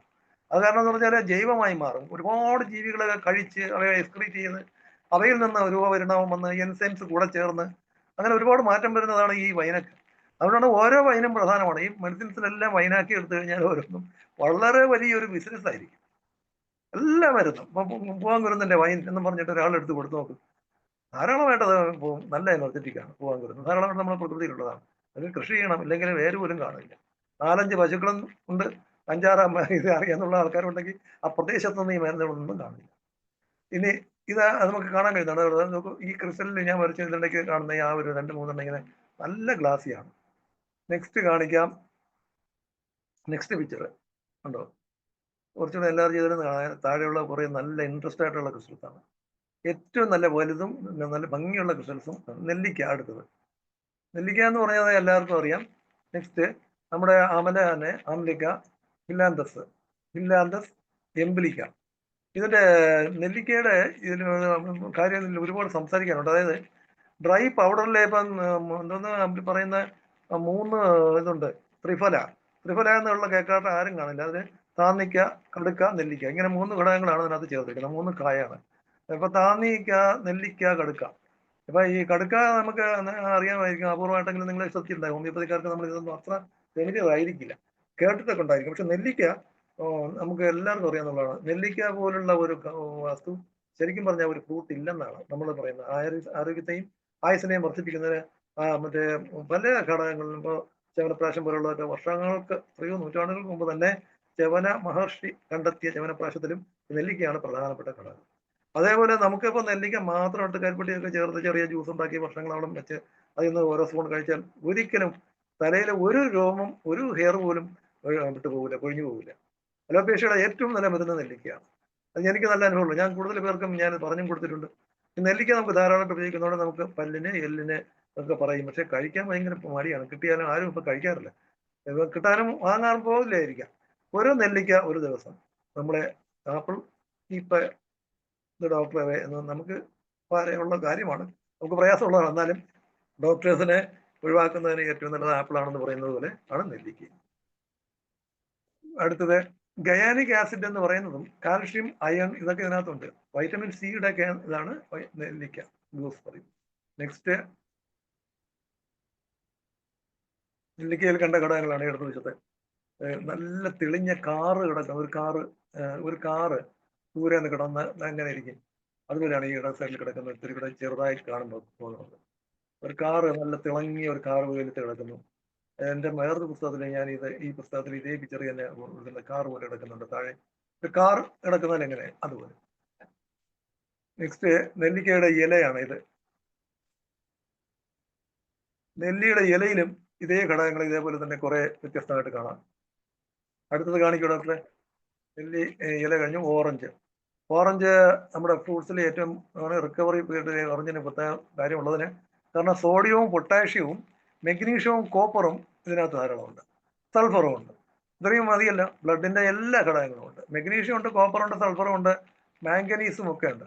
ഇത് യഥാർത്ഥത്തിൽ ഒരു ബ്ലഡ് പ്യൂരിഫിക്കേഷനും ബ്ലഡ് പുതുതായിട്ട് പ്രൊഡ്യൂസ് ചെയ്യുന്നതിനും ഒക്കെ എപ്പോഴും ഹെൽത്ത് പെട്ടെന്ന് റിക്കവർ ചെയ്യുന്നതിനും എല്ലാം ധാരാളമായിട്ട് ഉപയോഗിക്കുന്ന ഒരു മെറ്റബോളിക് ആക്ഷനുള്ള എനർജി ലെവലിൽ പ്രവർത്തിക്കുന്ന ഒരു ഫ്രൂട്ടാണ് ഓറഞ്ച്. യൂറിനറി ഔട്ട്പുട്ട് പ്രൊമോട്ട് ചെയ്യുകയും ചെയ്യും. അതാണ് പിന്നൊരു കാര്യം. കാരണം ആപ്പറ്റൈറ്റ് വർദ്ധിപ്പിക്കും, പെട്ടെന്ന് വിശപ്പുണ്ടാക്കും, പെട്ടെന്ന് തന്നെ പുള്ളി ആഹാരം കഴിക്കും. യൂറിൻ നന്നായിട്ട് പ്രൊമോട്ട് ചെയ്യുന്നതുകൊണ്ട് വേസ്റ്റൊക്കെ പോകും. Heat energy of the body immediately after it's പെട്ടെന്ന് ശരീരം ചൂടാക്കി റിക്കവർ. ഓറഞ്ച് അതിന്റെ ക്രിസ്റ്റൽസ് വളരെ ഇമ്പോർട്ടൻറ്റ് ഇൻട്രസ്റ്റ് ഉള്ള ഒരു ക്രിസ്റ്റലാണ്. മറ്റേ ഒരെണ്ണം എന്താ കിടപ്പുണ്ട്, അത് നല്ല കാണാൻ ഒരു നമ്മുടെ ഐ എടുത്ത് ഒന്ന് ഷേപ്പ് വരുത്തി അങ്ങനെ ഇരിക്കും, അതുപോലെ കിടക്കും. ഐ കണ്ണ്. ഈ ഇടത് സൈഡിലുള്ള ഒരു ക്രിസ്റ്റലിനെ കുറിച്ച് എനിക്ക് നിങ്ങളോട് പറയാനുണ്ട്, പക്ഷെ അത് ഇനിയും ഒരു സ്റ്റഡി ചെയ്യണം. അത് ഈ ക്രിസ്റ്റൽ കാണും, പെട്ടെന്ന് അതങ്ങില്ലാതായി പോകും. ഈ കാണും പെട്ടെന്ന് ഇല്ലാതായി പോകും. നമ്മളിപ്പോൾ സ്ലൈഡ് ഒരു സൊല്യൂഷനിൽ വെച്ചാൽ അധികം ഉണങ്ങുന്നതിന് മുമ്പ് നോക്കിക്കഴിഞ്ഞാൽ കാണും, പക്ഷെ കുറച്ച് കഴിഞ്ഞാൽ അത് കാണില്ല.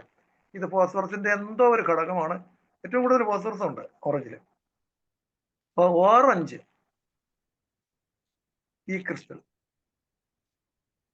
നെക്സ്റ്റ് തീർന്നു. ഇത്രയേ ഉള്ളൂ അത്രേ ഉള്ളൂ കേട്ടോ. ഡോക്ടറെ. ഇന്ന് നമ്മൾ സ്പീഡിൽ പോയത് 5 മിനിറ്റെങ്കിലും ഡിസ്കഷൻ വേണമെന്ന് പറഞ്ഞു. ഇപ്പോൾ 5 മിനിറ്റേ ഉള്ളൂ. എന്തായാലും ഞാനിപ്പോൾ ഈ ഇത്രയും സ്പീഡിൽ പറഞ്ഞെങ്കിലും നമുക്ക് ഇത് കൂടുതലായിട്ട് ഒന്ന് ചിന്തനീയമായിട്ടുള്ള കാര്യമാണ്. ഈ ക്രിസ്റ്റൽസ് നമ്മൾ കൂടുതലായിട്ട് വായിക്കണം എന്നുള്ളതാണ് എനിക്ക് പറയാനുള്ളത്. എല്ലാ മരുന്നുകൾക്കും ഇത്തരത്തിൽ എന്തെങ്കിലുമൊക്കെ നമുക്ക് തരാൻ കാണും ക്രിസ്റ്റലായിട്ട്. ഞാൻ ഈ ക്ലാസ് ഇവിടെ അങ്ങനെ ഇന്നുകൊണ്ട് നമുക്കൊരു 7 മിനിറ്റ് ഡോക്ടർ തന്നിട്ടുണ്ട്. ആദ്യമായിട്ടാണ് നമുക്ക് അത്രയെങ്കിലും സമയം കിട്ടിയത്. അത്യാവശ്യം ആർക്കെങ്കിലും ഒന്ന് സംശയമോ അഭിപ്രായമോ പറയാനുണ്ടെങ്കിൽ ഒന്ന് ഹാൻഡ് റൈസ് ചെയ്യണം. ഉള്ള സമയത്ത് ചോദിക്കാനുള്ളത് ചോദിക്കണേ. ആർക്കെങ്കിലും എന്തെങ്കിലും ചോദിക്കാനുണ്ടെങ്കിൽ ഒന്ന് ഹാൻഡ് റൈസ് ചെയ്യണേ. സേട്ട് സാറുണ്ടല്ലോ, സാറിന് എന്തെങ്കിലും അഭിപ്രായം പറയാനുണ്ടോ സാറേ? സേട്ട് സാറ് ഇപ്പഴേ ഞാൻ കയറിയിട്ടേ ഉള്ളൂ. ആ. പെട്ടെന്ന് എനിക്ക് ഒരു ഗസ്റ്റ് വന്നിരുന്നേ. കയറാൻ തുടങ്ങുമ്പോൾ ഗസ്റ്റ് വന്നു. പിന്നെ അവർക്ക് ഉണ്ട് കാര്യങ്ങൾ ചെയ്ത് കൊടുത്തിട്ട് അവരിപ്പോൾ ഇറങ്ങിയേ ഉള്ളൂ. ഇറങ്ങിയപ്പോൾ നോക്കിയപ്പോൾ സമയം ആയിപ്പോയി. ഞാൻ ഡോക്ടറെ അവസാനത്തെ കാര്യങ്ങൾ ഹൈ പോലത്തെ ക്രിസ്റ്റൽ കണ്ടെന്നുള്ളതുകൊണ്ട് ആ രീതി മാത്രം കേട്ടോളൂ, വേറെ കേട്ടില്ല. ഡോക്ടറെ കേസ് മിക്കവാറും കുഴപ്പമില്ലായിരിക്കും. കാര്യങ്ങൾ മനസ്സിലാക്കാനും പറ്റിയൊരു ക്ലാസ്സാണത്. ഇതാണ് എനിക്ക് നഷ്ടപ്പെട്ടു എന്ന് മാത്രമേ ഉള്ളൂ. ഇതിപ്പോ നമുക്ക് 7ാമത്തെ ക്ലാസ് ആണ് ഡോക്ടർ നമുക്ക് തരുന്നത്. അതെ അതെ. ഇനി ഡോക്ടറെ ഞാൻ ചാടി കയറിയത് തീരാറായി പോയി. വളരെ ഇൻട്രസ്റ്റിംഗ് ഉള്ള ക്ലാസ്. എന്റെ പുസ്തകത്തിന് മുഖമായിട്ടും ഞാൻ പുസ്തകം തന്നിരുന്നു, വായിക്കാൻ സമയം കിട്ടിയില്ലെങ്കിലും ഞാൻ ഇതിൽ കൂടുതലായിട്ട് ചില കാര്യങ്ങൾ പറഞ്ഞിട്ടുണ്ട്. സാർ അതൊന്ന് വീഡിയോ യൂട്യൂബ് ഒന്ന് നോക്കി സമയം കിട്ടുമ്പോൾ ഒന്ന് കേട്ട് ഞാൻ വിളിക്കാം. പറയാം തീർച്ചയായിട്ടും പറയാം. എനിക്ക് വളരെ വേണ്ടപ്പെട്ട ഒരു കാര്യം സാറ് ചെയ്യണം. യൂട്യൂബ് കാണാം. അമ്പാടി മാഡം എന്തെങ്കിലും അഭിപ്രായം പറയാനുണ്ടോ? അമ്പാടി മാഡം. മോളെ ഞാൻ ഇപ്പൊ കേറിയേ ഉള്ളൂ. വേറൊരു ഇതിലായിരുന്നു. ഇപ്പൊ ചേട്ടൻ പറഞ്ഞ പോലെ എൻ്റെ ഒരു കസിൻ വന്നിരുന്നു. അപ്പൊ അതിന് കേറിയിട്ട് ഞാനിപ്പോ ഇങ്ങോട്ട് ഇറങ്ങിയുള്ളൂ. അപ്പൊ എനിക്ക് ഫ്രാക്ചർ ആയിട്ട് കിടക്കുന്നതുകൊണ്ട് രാവിലെയും വൈകുന്നേരം എല്ലാം വിസിറ്റേഴ്സ് വരുന്നോണ്ടിരിക്കുക. എഴുന്നേറ്റും തോന്നല്ലേ സാറേ? എനിക്ക് ഇരിക്കാൻ എന്നാലും കൂടെ ഇരിക്കാൻ പറ്റില്ല കേട്ടോ.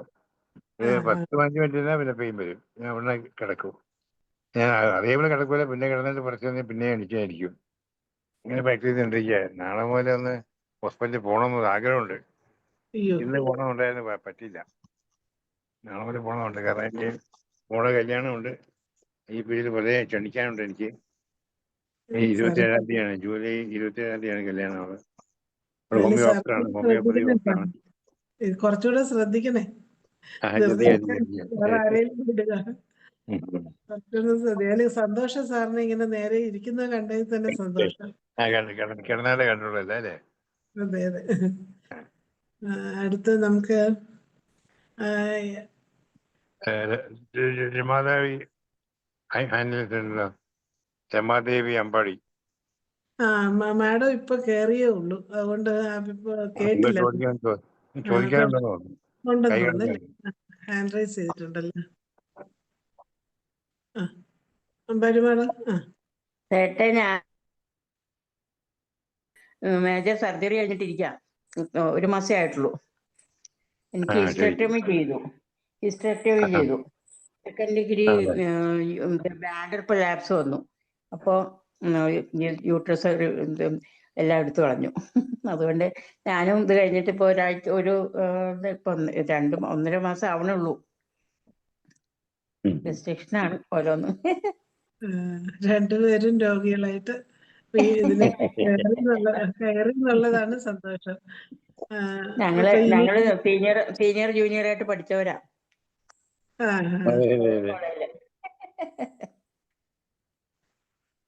എന്തായാലും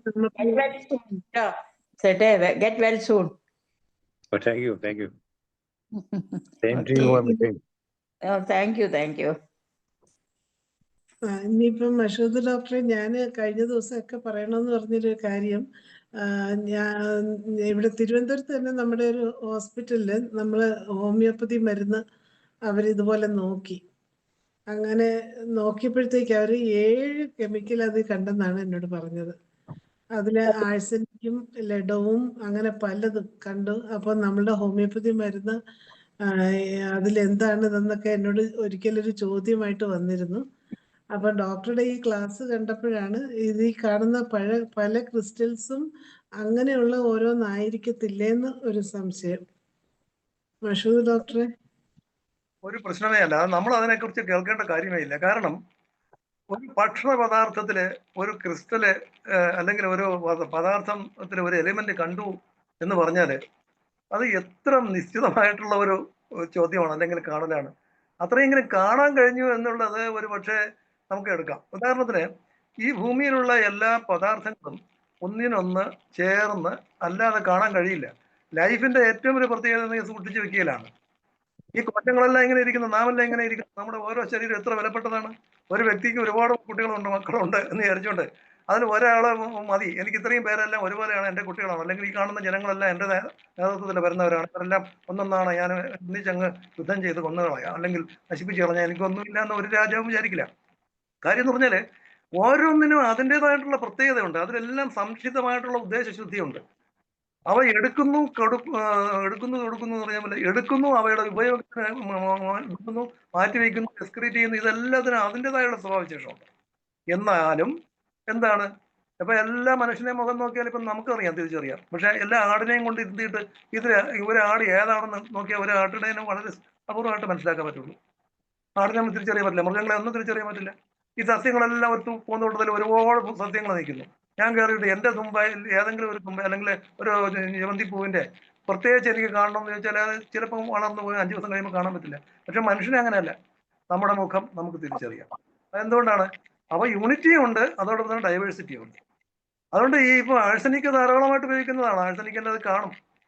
അതിൻ്റെ ക്വാണ്ടിറ്റി നോക്കാൻ ഞാൻ കഴിഞ്ഞപ്പോഴും അതിൽ എത്രമാത്രം ക്വാണ്ടിറ്റി ഉണ്ട്, അത് എങ്ങനെ ഡിസ്കാർഡ് ചെയ്യാൻ പറ്റും, അല്ലെങ്കിൽ എങ്ങനെ അതിനെ അബോർട്ട് ചെയ്യാൻ പറ്റും, അബോളിഷ് ചെയ്യാൻ പറ്റും എന്നതിനെ പറ്റിയാണ് നമ്മുടെ മെഡിക്കൽ ഫീൽഡിൽ നമ്മൾ ചിന്തിക്കുന്നത്. ഇപ്പം അഗ്രോകെയറിന്റെ സ്റ്റഡി അദ്ദേഹം പകുതി വെച്ച് തുടങ്ങിയെങ്കിലും ഇപ്പോഴും വീണ്ടും അദ്ദേഹത്തിന് സമയം കിട്ടുമായിരുന്നു. അപ്പോൾ ഒരാൾ ചെയ്ത് നോക്കുമ്പോഴേ അതിനെക്കുറിച്ച് കൂടുതൽ, ഞാൻ ഈ ക്രിസ്റ്റൽസിനെ കുറിച്ച് ഒരുപാട് അങ്ങ് മാറിപ്പോയി, അല്ലെങ്കിൽ അഗ്രയുടെ ഭാഗത്തോട്ട് കൂടുതൽ ശ്രദ്ധ വന്നില്ല. എന്നാൽ തന്നെ ഞാനിപ്പോൾ വായിക്കുന്നത് അഗ്രയുടെ ഇതാണ്, ഹോമിയോപ്പതിയും സിറ്റിയാണ് ഞാൻ വായിക്കുന്നത്. അത് എനിക്ക് തോന്നുന്നത് ഈ ഒരു പ്ലാന്റിലും അനിമൽസിലും ഈ സ്റ്റഡി ചെയ്യുകയാണെങ്കിൽ തീർച്ചയായിട്ടും നമ്മുടെ ക്യൂറേറ്റീവ് പ്രിൻസിപ്പിൾ ഏതാണ്, what is curative in medicine, what is curable in disease. ഞാൻ ഇന്ന് അത് എടുക്കണമെന്നൊക്കെ പറഞ്ഞ് കുറേയൊക്കെ എഴുതി വെച്ചതാണ്. പക്ഷേ എനിക്ക് ഇന്നും പ്ലാൻസിന്റെ സമയം കിട്ടിയില്ല. ഞാനിനി അതിനു വേണ്ടി മാത്രം ഒരു ദിവസം ക്ലാസ് പറയാം. എനിക്ക് തോന്നി കുറെ വിവരങ്ങൾ ഞാൻ ഇത്രയും ദിവസം ചെയ്തത്. എന്റെ ഒരു പറഞ്ഞാൽ സം- അത് നമ്മുടെ സാറിന് സാറിന് ഇത്രയും ഇങ്ങനെ ഏജ് ഉണ്ട്. ഞാനാണെങ്കിൽ അത്ര ഏജ് ഇല്ലെങ്കിലും സാറിനേക്കാൾ വീക്കായിട്ട് ഇരിക്കുകയാണ്. എനിക്ക് പല പിന്നെ വലതുവശം പണി കൊടുക്കുമ്പോൾ ഇടതുവശം പണി കൊടുക്കുക, പഞ്ചസാരത്തിന്റെ ഇന്നാണെങ്കിൽ നാളെ ഇഗ്നേഷ്യ ആവുക, ഇങ്ങനെ ഇരിക്കുകയാണ്. ഇഗ്നേഷ്യ നാളെ അത് കഴിഞ്ഞിട്ട് നാളെ വീണ്ടും പഞ്ചസാരത്തിന്റെ കഴിക്കേണ്ടി വരികയാണ്. ഇങ്ങനെ മെഡിസിൻ മാത്രം കൊണ്ട് പോയിക്കൊണ്ടിരിക്കുകയാണ് ഞാൻ. അപ്പൊ അത് വലിയ പാടാണ്. നമുക്കിപ്പോ പെട്ടെന്ന് സ്പീഡ് ഇങ്ങനെ പോകുകയെന്ന് പറഞ്ഞാൽ അത്ര എളുപ്പമില്ല. ഞാൻ വളരെ സ്പീഡായിട്ട് പറഞ്ഞെങ്കിലും ഈ പറഞ്ഞ ഘടകങ്ങളെല്ലാം ഞാൻ വ്യക്തമായിട്ട് ഒരുപാട് വർഷം മനസ്സിൽ എപ്പോഴും ഇട്ട് ആവർത്തിച്ച് വ്യക്തമാക്കി. അതുകൊണ്ട് എനിക്കിതിൽ കൺഫർമേറ്റി ഒന്നുമില്ല വരാതിരിക്കാനിടയില്ല. പിന്നെ നിങ്ങൾ ഈ പറഞ്ഞതുപോലെ ഇപ്പം വിഷാം പദാർത്ഥങ്ങളും കൃഷിയുടെ ഭാഗത്ത് ആഴ്സനിക്, സോഡിയം, പൊട്ടാഷ്യം ഇതൊക്കെ പറയുന്നത് ഹോമിയോ. നമ്മളിപ്പം ഞാൻ ഈ ഹോംകെയർക്കാരടുത്ത് പറഞ്ഞു അതിനകത്തുള്ള കെമിക്കൽസിന്റെ വേസ്റ്റ് മെറ്റീരിയൽസ് അവരെന്ത് ചെയ്യുന്നു? ആരെങ്കിലും ഈ കുപ്പി തിരിച്ചെടുക്കുന്നുണ്ടോ? എത്ര പേർക്കറിയാം? നമ്മൾ ഈ കുപ്പി എന്ത് ചെയ്യുന്നു? ഈ കുപ്പി തിരിച്ചെടുത്തുകൊണ്ട് പോയാൽ നല്ല സിലിക്കയാണ്. അത് റീയൂസ് ചെയ്ത് കഴിഞ്ഞാൽ ഇത്ര പേർക്ക് ഒരു ഹോംകെയറിൽ നിന്നും ഒറ്റ കുപ്പിയും തിരിച്ചെടുത്തുകൊണ്ട് പോകുന്നത്. അതേപോലെ തന്നെ അതിനകത്ത് വരുന്ന ഈ വേസ്റ്റ് ഒക്കെ എന്ത് ചെയ്യുന്നു? ഈ സ്ട്രാ മെറ്റീരിയൽസ് ഉപയോഗിച്ചതിന് ശേഷം പ്ലാന്റ്സിൽ നിന്ന് വരുന്ന എക്ക എവിടെ കളയുകയാണ്? അത് കളയുകയാണ്. അത് എവിടെ ഉപയോഗിക്കാം? ഈ പ്ലാന്റ്സിന് ഉപയോഗിക്കാം. അത് വളമായിട്ട് ഉപയോഗിക്കാം. അപ്പൊ എനിക്കിപ്പോൾ ഒരുപാട് പോയിട്ട് അവരുടെ ഇങ്ങനെ ഞാൻ ഉള്ള ആരോഗ്യസ്ഥിതി മോശം, അല്ലെങ്കിൽ ഞാൻ പോയി അതൊരു ബിസിനസ്സായിട്ട് ഏറ്റെടുത്ത് ചെയ്തുതരാം. എനിക്ക് ഒരുപാട് കുട്ടികളൊക്കെ ഉണ്ടായിരുന്നെങ്കിൽ ഒന്ന് രണ്ട് പേരെ ഞാൻ അതിനും പറഞ്ഞു വിട്ടേ, നിങ്ങൾ പോയി അവിടുത്തെ കുപ്പികളൊക്കെ കളക്ട് ചെയ്ത് ചെയ്യും, അല്ലെങ്കിൽ അവിടുത്തെ വേസ്റ്റ് എടുത്ത് നിങ്ങൾക്ക് ബിസിനസ് ചെയ്താൽ രാജാക്ക് വലിയ ഓഫീസർമാരാകാം. ആ എക്കയല്ലേ അത്? എക്കയല്ല അത്. അതുകൊണ്ടാണ് ഞാൻ പറഞ്ഞത് ആ എക്ക കത്തിക്കാൻ എളുപ്പമാണ്. അവിടെ നിന്ന് ഡീക്കാൻഡ് ചെയ്തത് അപ്പോൾ തന്നെ അവരടുത്ത് കൂട്ടിയിട്ടിട്ട് സ്പിരിറ്റിരിക്കുകയാണ്. അതിൽ ഒരു തീപ്പൊടി എടുത്തു കഴിഞ്ഞാൽ കത്തി നല്ല ചാരമാകും. എന്തൊരു ഫെർട്ടിലൈസർ ആകുമെന്നറിയാം. ആ ഫെർട്ടിലൈസർ നിങ്ങളിപ്പം നമ്മുടെ ഒരുപാട് സ്ഥലത്തൊക്കെ മുണ്ടക്കയത്തും ഇവിടെയൊക്കെ കട്ടപ്പനയൊക്കെ ഇതിൻ്റെതായ ഫാർമസി സിസ്റ്റം പോലെ വന്നുകൊണ്ടിരിക്കുകയാണ്. അവരൊക്കെ കൃഷി ചെയ്യുന്നുണ്ട്. എന്തിട്ട് കൃഷി ചെയ്യുന്നു? ഇതൊന്നും ഉപയോഗിക്കുന്നില്ല. അപ്പൊ ജൈവ കൃഷിയിലൂടെ ഉണ്ടാക്കുന്ന സസ്യങ്ങളും പച്ചക്കറികളും പോലെ തന്നെ ഔഷധങ്ങൾക്ക് നിർബന്ധമായിട്ടും വേണമെന്നുള്ളത് അറിയില്ലേ? അത് ചെയ്യണം. അത് ജൈവമായിട്ട് തന്നെ ചെയ്യണം. അല്ലാതെ ഒരിക്കലും പാടില്ല. ഔഷധങ്ങളില്ലാതായി പോകും. ഈ ക്വാണ്ടിറ്റി ഇത്ര മാത്രമേ വലിച്ചെടുക്കാവൂ എന്ന് പറയുന്ന ആ ഒരു വ്യവസ്ഥിതി നമുക്കും ഉണ്ടാവും. നമ്മളിപ്പോ ഒരു ബിരിയാണി എന്നാൽ നമ്മളെ കുറച്ചുകൂടെ ഒന്ന് കഴിച്ച് നോക്കാം, കഴിക്കാവൂ, നിർബന്ധമായിട്ട് കഴിക്കാൻ പാടില്ല എന്ന് പറയുകയും ചെയ്യും. കുറച്ചുകൂടെ കഴിക്കും. അപ്പുറത്ത് പുഴ വരികയാണെങ്കിൽ അതുകൂടെ കഴിക്കും. ഇതുപോലെയാണ് സസ്യങ്ങൾക്ക് യാതൊരു തിരിച്ചറിവില്ല. മണ്ണിൽ ഇങ്ങനെ ഒഴുകി വരുന്ന മുഴുവൻ അവ ഇങ്ങനെ ഒരു പ്രത്യേക രീതിയിൽ എന്തൊക്കെയോ സംഭവം വലിച്ചെടുക്കുന്നു. അവയുടെ ലീവിൽ കാണും, വേസ്റ്റ് ആയിട്ട് പോകും. ചിലപ്പോൾ അവയ്ക്ക് തന്നെ അപകടകരമായിട്ടുള്ള അവ കരിഞ്ഞു പോകും.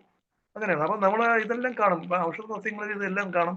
പക്ഷെ ഔഷധ ഉപയോഗിക്കുന്ന അതിൽ ഔഷധത്തിനായിട്ടുള്ള ഘടകങ്ങൾ എന്താണോ അത് അതിൽ നിർബന്ധമായിട്ട് ഉണ്ടായിരിക്കും എന്നുള്ളതുകൊണ്ടാണ് അത് ഔഷധമായത്.